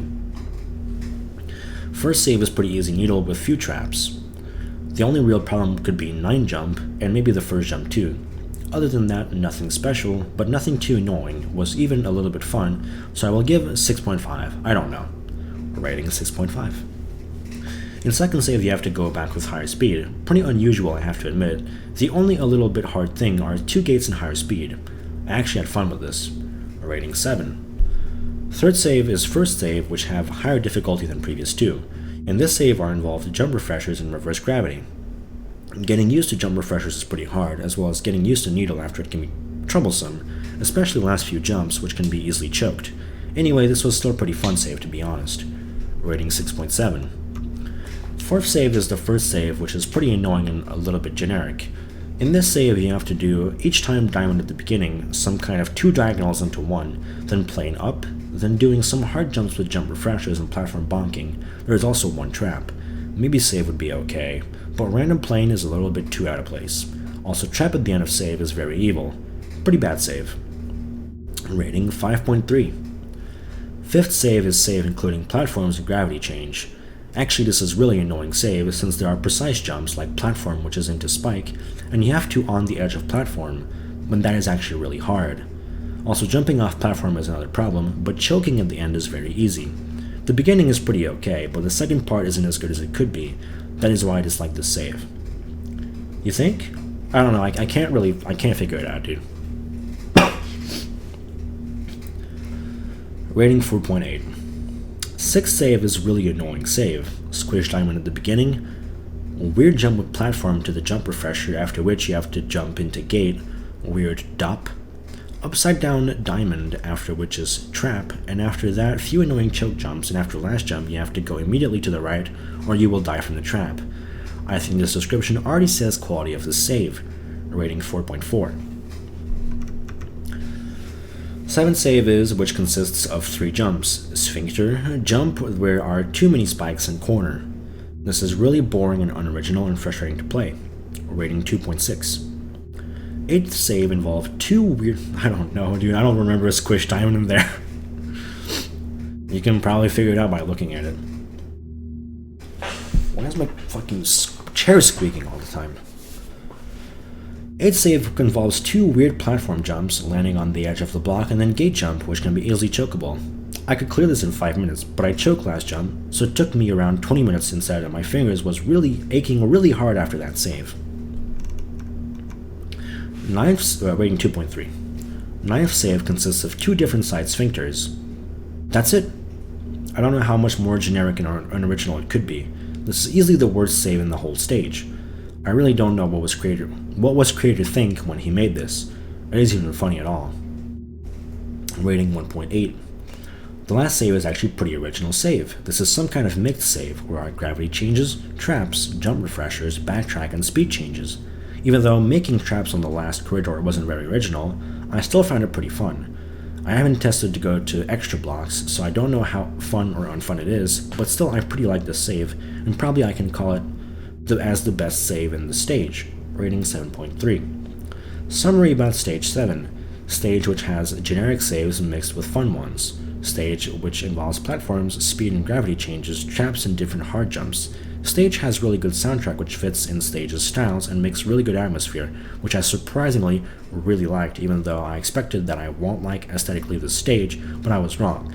And that is why I higher up average of the stage by 0.5. This would be a really good stage if there wouldn't be generic saves. Average rating 4.87, which round up to 4.9 and plus 0.5 for good aesthetics, so final rating is 5.4. Difficulty 50 to 60. I need to look at something. The word stage is used 177 times. And I feel like this was the main contributing factor. This fucking...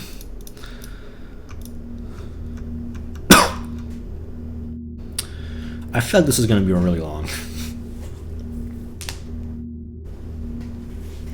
A stage intervention, I agree. Well, he has good... The thing is, it's probably more than 200 times, but he probably typoed it enough times so that you don't actually see those. What's up, post? Okay, final boss.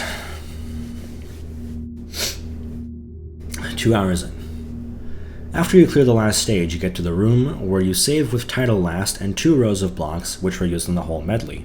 Nice idea.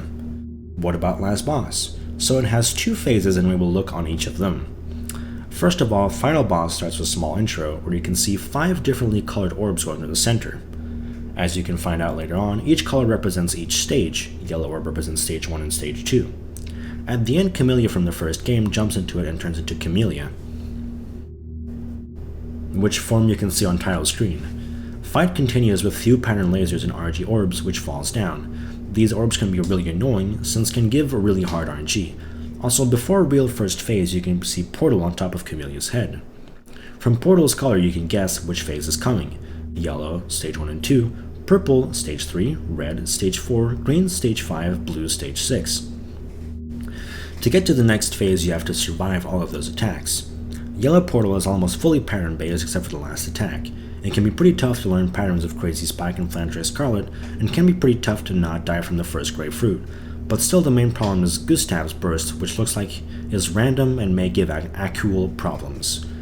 Even though making 2 stages to represent 1 looks kind of dumb, but still the only thing which I dislike was random Gustav Spike burst, since in the stage where almost every time is pattern 1 RNG attack looks kind of excess. Anyway, this is one of the better attacks.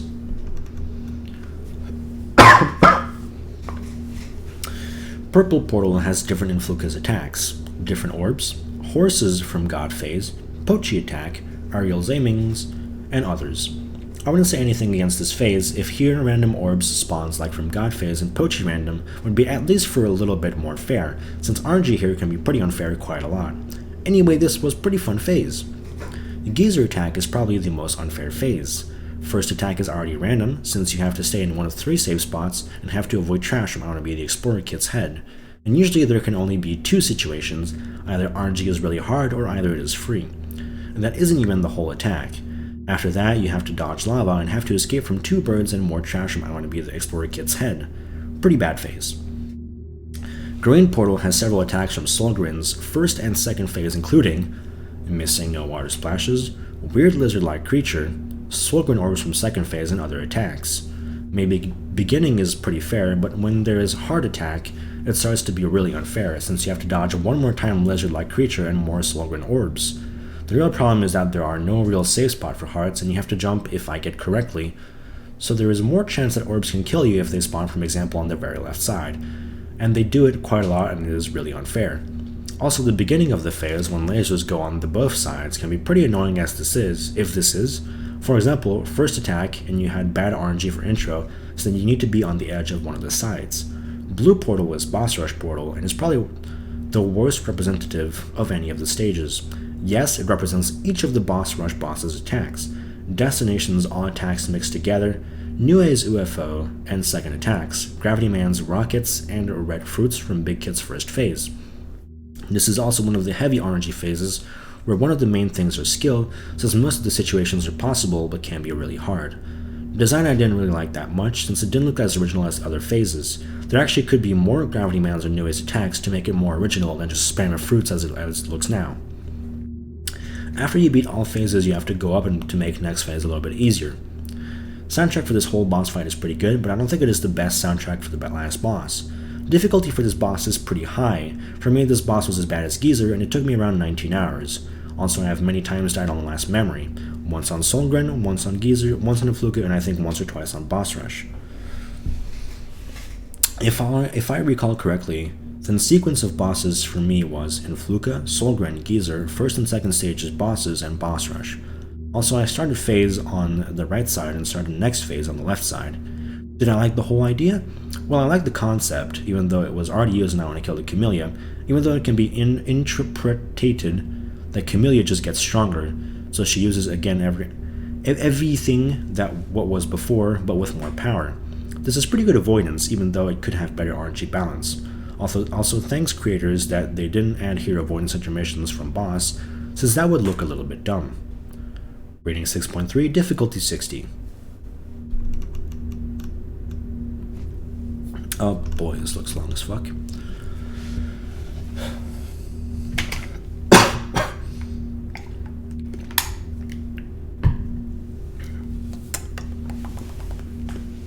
The last save in second phase Kamilia.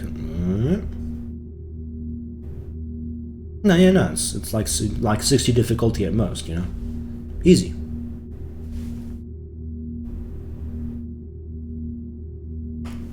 Hearing some noise upstairs, I don't know what the fuck's going on. The last save in second phase Kamilia consists of 3 other phases.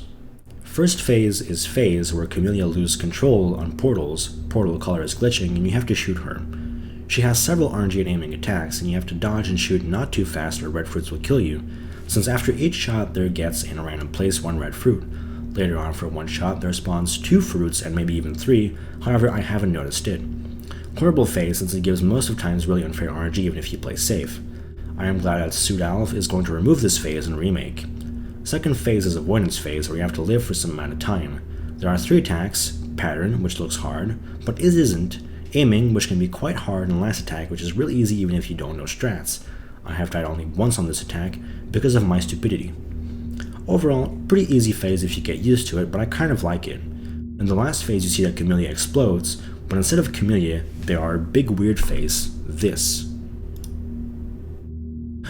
Big Weird Phase.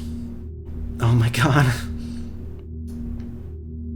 Well, was that 126,000 deaths? Oh, Jesus.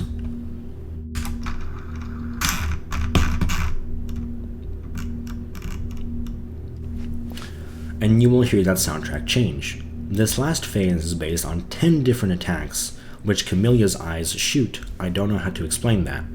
Most of attacks are patterns and few are RNG, as I noticed 2 are RNG. It took me a total of 50 deaths on Finale to clear it on my 51st attempt this phase. Of course I looked on YouTube for strats, and I have to say thanks to Sudalv for his tutorial on strategies on last phase, since I used his strats and his strats worked for me, even though I didn't learn properly even when I finished this boss. Neither of fast leaves and hardest attack where orbs are separating. I don't remember how many attacks I had in my last attempt, I think like 6 to 8 or something like that. I get lucky with pure RNG attack and get lucky to have aiming as last attack, since I started to more left and luckily killed Kamilia before aiming killed me. Boss took me a little bit less than 30 hours, and I can say that I pretty disliked both of Finale and beginning of the second phase. I didn't feel satisfied with my experience on the final boss, since it felt annoying and personally for me it has too many pattern attacks. If there would be same amount of patterns and RNG attacks, it would be pretty interesting, but in the way that they are boring and patterns which are really easy to choke, and hard RNG is pretty bad. Also, I had problems on this phase since I shoot pretty slow, since other way I couldn't concentrate on the main gameplay. Still, for me this boss felt easier than Solgren, and I would like to explain that too. First of all, Solgren has 3 phases, which I divide to 5, since each attack feels like separate phase. Here you can feel that there are only 3 phases, since avoidance is a lot easier, and dividing each attack would be illogical. Yes, Blue Fruit phase on Solgren is as RNG and skill based as Kamilia. The only difference is that Solgren is more fair, while Kamilia is more random. But you can't forget that first phase of Solgren isn't free, so it can take some time too. Third phase of Solgren can be compared with Avoidance in Kamilia, since in the most of times, when you learn it you will die rarely there. And last phase of Kamilia was similar for me like fast Logos attack in Solgren. The only difference is that you can actually clear Kamilia without knowing how to do harder patterns, but in Solgren you can't. Also, Kamilia's patterns I could understand, while Solgren ones I didn't even after looking up on YouTube at first. Also, Solgren has one more phase on which you can get bad RNG or simply die on patterns because of stress or inattention. Probably blindly Kamilia is extremely hard, but with YouTube strats it isn't. It is almost as hard as Solgren, but still for me Solgren is a little bit harder boss. Oh, and what is after Kamilia dies? You get to credits and then to the portal room. Credits have nice soundtrack and even shows how that first title screen of this game looked like. Also, it is going to be used in a remake as far as I know. Anyway, since it is finale and I would include credits rating with Kamilia's rating. In other words, I would give Kamilia 4.5 because of boring beginning and pretty ruined finale of pretty uninteresting attacks, but I will give plus 0.5 for at least good credits, which at least makes some kind of good feelings, and maybe also for nice soundtrack for the last phase, even though it didn't really help after many attempts. Visuals for the whole boss fight are okay, but nothing too special. Also, if you play this boss and feel that you can't do finale, then don't give up. Just play, since I had similar situation. However, the last days when I played Kamilia, I got to finale like around 10 or more times. Anyway, game is cleared. Rating 5, difficulty 63. Before going to the summary about the whole game, I would like to look on some other aspects of the game and talk a little bit about them. Those are storyline, explanation of my difficulty, the whole atmosphere for this game, and my opinion about Tekinal, also gameplay plan of this game. Also, be careful, there are spoilers from I Want to Kill the Kamilia 3. Ah, Jesus Christ.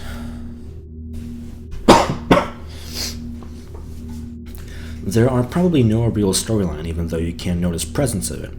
Game already starts from the point where I Want to Kill the Kamilia, but it isn't just going from one world to another, since in I Want to Kill the Kamilia 3, you get one more time to the screen, only there it will be black and white. In my opinion, this whole world is just made by someone, and that someone just restarted the whole world to make Kamilia another chance to live. Buckle up, this is gonna be fucking good. I don't story, which was told in intro of I Want to Kill the Kamilia, because I don't know Korean, but you can think that I Want to Kill the Kamilia isn't just random screens from random games, but Kid just got in someone's made custom world to make challenge for Kid.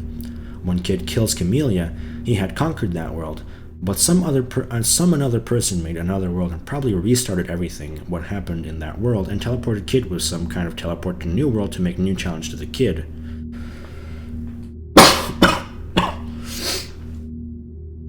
Where was I? This person is probably Influka, since in Influka's boss in I Want to Kill the Kamilia 3, there are memories from I Want to Kill the Kamilia 2, but not from I Want to Kill the Kamilia, which can reference that Influka doesn't have those memories of previous world. Also interesting is the fact that it ends always with Influka's memory from Influka's boss in I Want to Kill the Kamilia 2, which can show that Influka from I Want to Take the Time Machine is her previous form, which can be just a fake Influka-like copy, or you actually fight in I Want to Kill the Kamilia 2 the same person, which you made in I Want to Kill the Kamilia 3, which can mean three things. Either Influka is dead, and that is only Ghost, which shows that Kid had killed her before, or when she restarted the world for the third time, she changed her form to be still alive, or maybe she gave the all powers to make Kamilia stronger, which made Influka weaker and older. I am losing my shit. If Influka from I Want to Take the Time Machine is the same as Influka from I Want to Kill the Kamilia 2 and I Want to Kill the Kamilia 3, then probably after each world Kid got teleported with a special time machine to another dimension, which could actually be real. Also, one of my theories, which I said before, could also explain why Kamilia is alive in all three games, even though you killed her even more than once. About a logical game, I can say that this game had some logical moments like the finale, when Kamilia's eyes for some reason started to shoot and you could shoot just something. Anyway, I would like also tell about avoidance intermissions in this game, since many things that are useless and doesn't make any sense at all. At first, I would like to tell that personally I like the idea of avoidance intermissions and have nothing against it, but does they make any sense? There are 5 intermissions, so let's look on each of them. So in the first boss avoidance intermission is Blackjack Attack, which changes soundtrack for its attack. In this situation everything is fine since music changes, since Blackjack is a special character, and it shows with music change that it is special.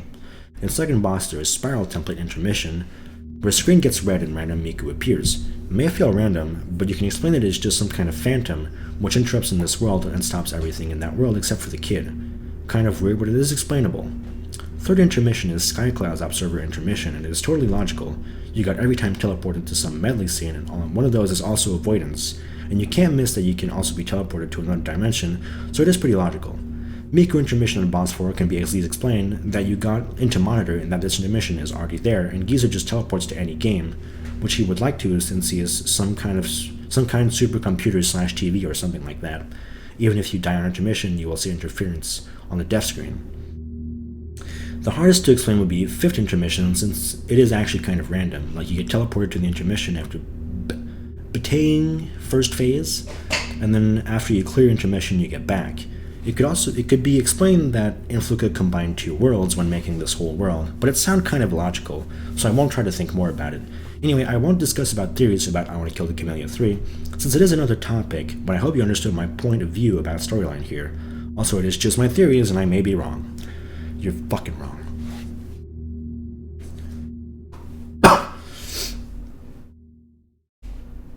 Yeah, something like that. I don't know. This guy's ratings makes no sense. Oh, here we go. What about my difficulty ratings? Yes, I know that many people give this game more than 70 and 80 because the game is really long, and many people rate difficulty higher just for the length of the game. In my opinion, length is an important factor, but I wanted to show actual difficulty, which you can feel in this game, not theoretical, and also important is the fact that I didn't do blind playthrough, so rating could be actually different then. If someone is interested in which segments I have cleared on good keyboard, then those are from 14th of I Want to break through the 7 trials to the boss rush, and I want to be the destination, final boss, and boss rush. Actual difficulty, bruh. Everything else I had done on keyboard, which do 2 frame very rarely, and only 3 frame do a lot. But I don't think that keyboard changed a lot, to be honest. Also, difficulty in this game, as you noticed, usually goes slowly up, but sometimes it makes some difficulty rises, for example on Geezer. However, towards to the end of the game, there are no too big difficulty rising, even though I would still like to divide the whole game in at least 4 parts. 1, everything until Geezer 2. 1, everything until Geezer. 2, from Geezer to boss rush. 3, boss rush. 4, everything after boss rush. Theoretically, you can divide separately from Kamilia 2. However, you won't notice any new difficulty arising in a boss rush, and maybe even final boss, unless it is blind playthrough. And yes, I said before, the highest difficulty in my opinion is on Big Kid's Chase, so its difficulty is the highest difficulty in the whole game in my opinion. Yeah, I mean, Delford is just a fucking fake website anyways. What about atmosphere in this game and technical plan for this game? Well, the game has several amazing soundtracks, which isn't restarting, unusual designs and styles, and even maybe has some interesting effects and visuals. But the game also has several places where you can safe lock, several places where you can skip something from several special bugs like ceiling jumps or save jumping. Also, even save blockers aren't added everywhere, where they should be too. Language option in this game is totally unreasonable, and same for caution sign, which at least you can switch off. Also, why in this game there are no option to change or switch off death effect, which can be annoying. The game have several skips, which shows that bosses wasn't tested as well as they could be, like Nue or Solgren. Also, the fact that camera moves when Big Kid moves, but not when Kid moves in Big Kid's Chase is also a bad decision. And probably there are more problems, but I think you already see what is the problem for technical plan in this game. At least this game has some good atmosphere, but anyway, I will do differently from how I usually do.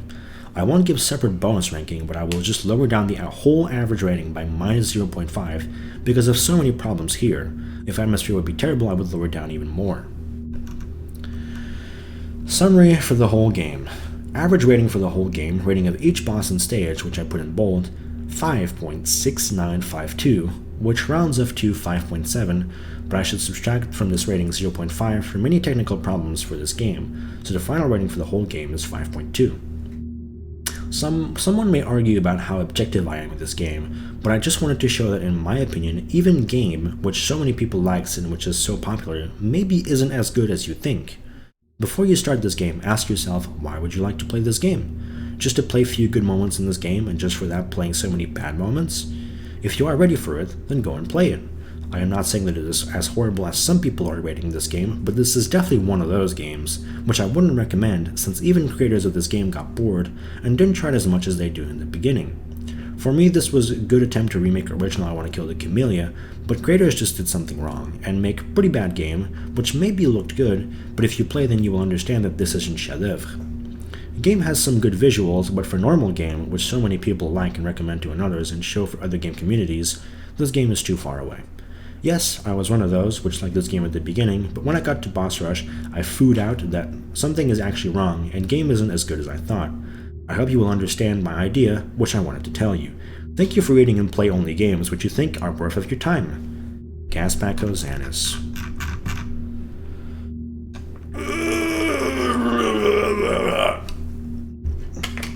And that's so.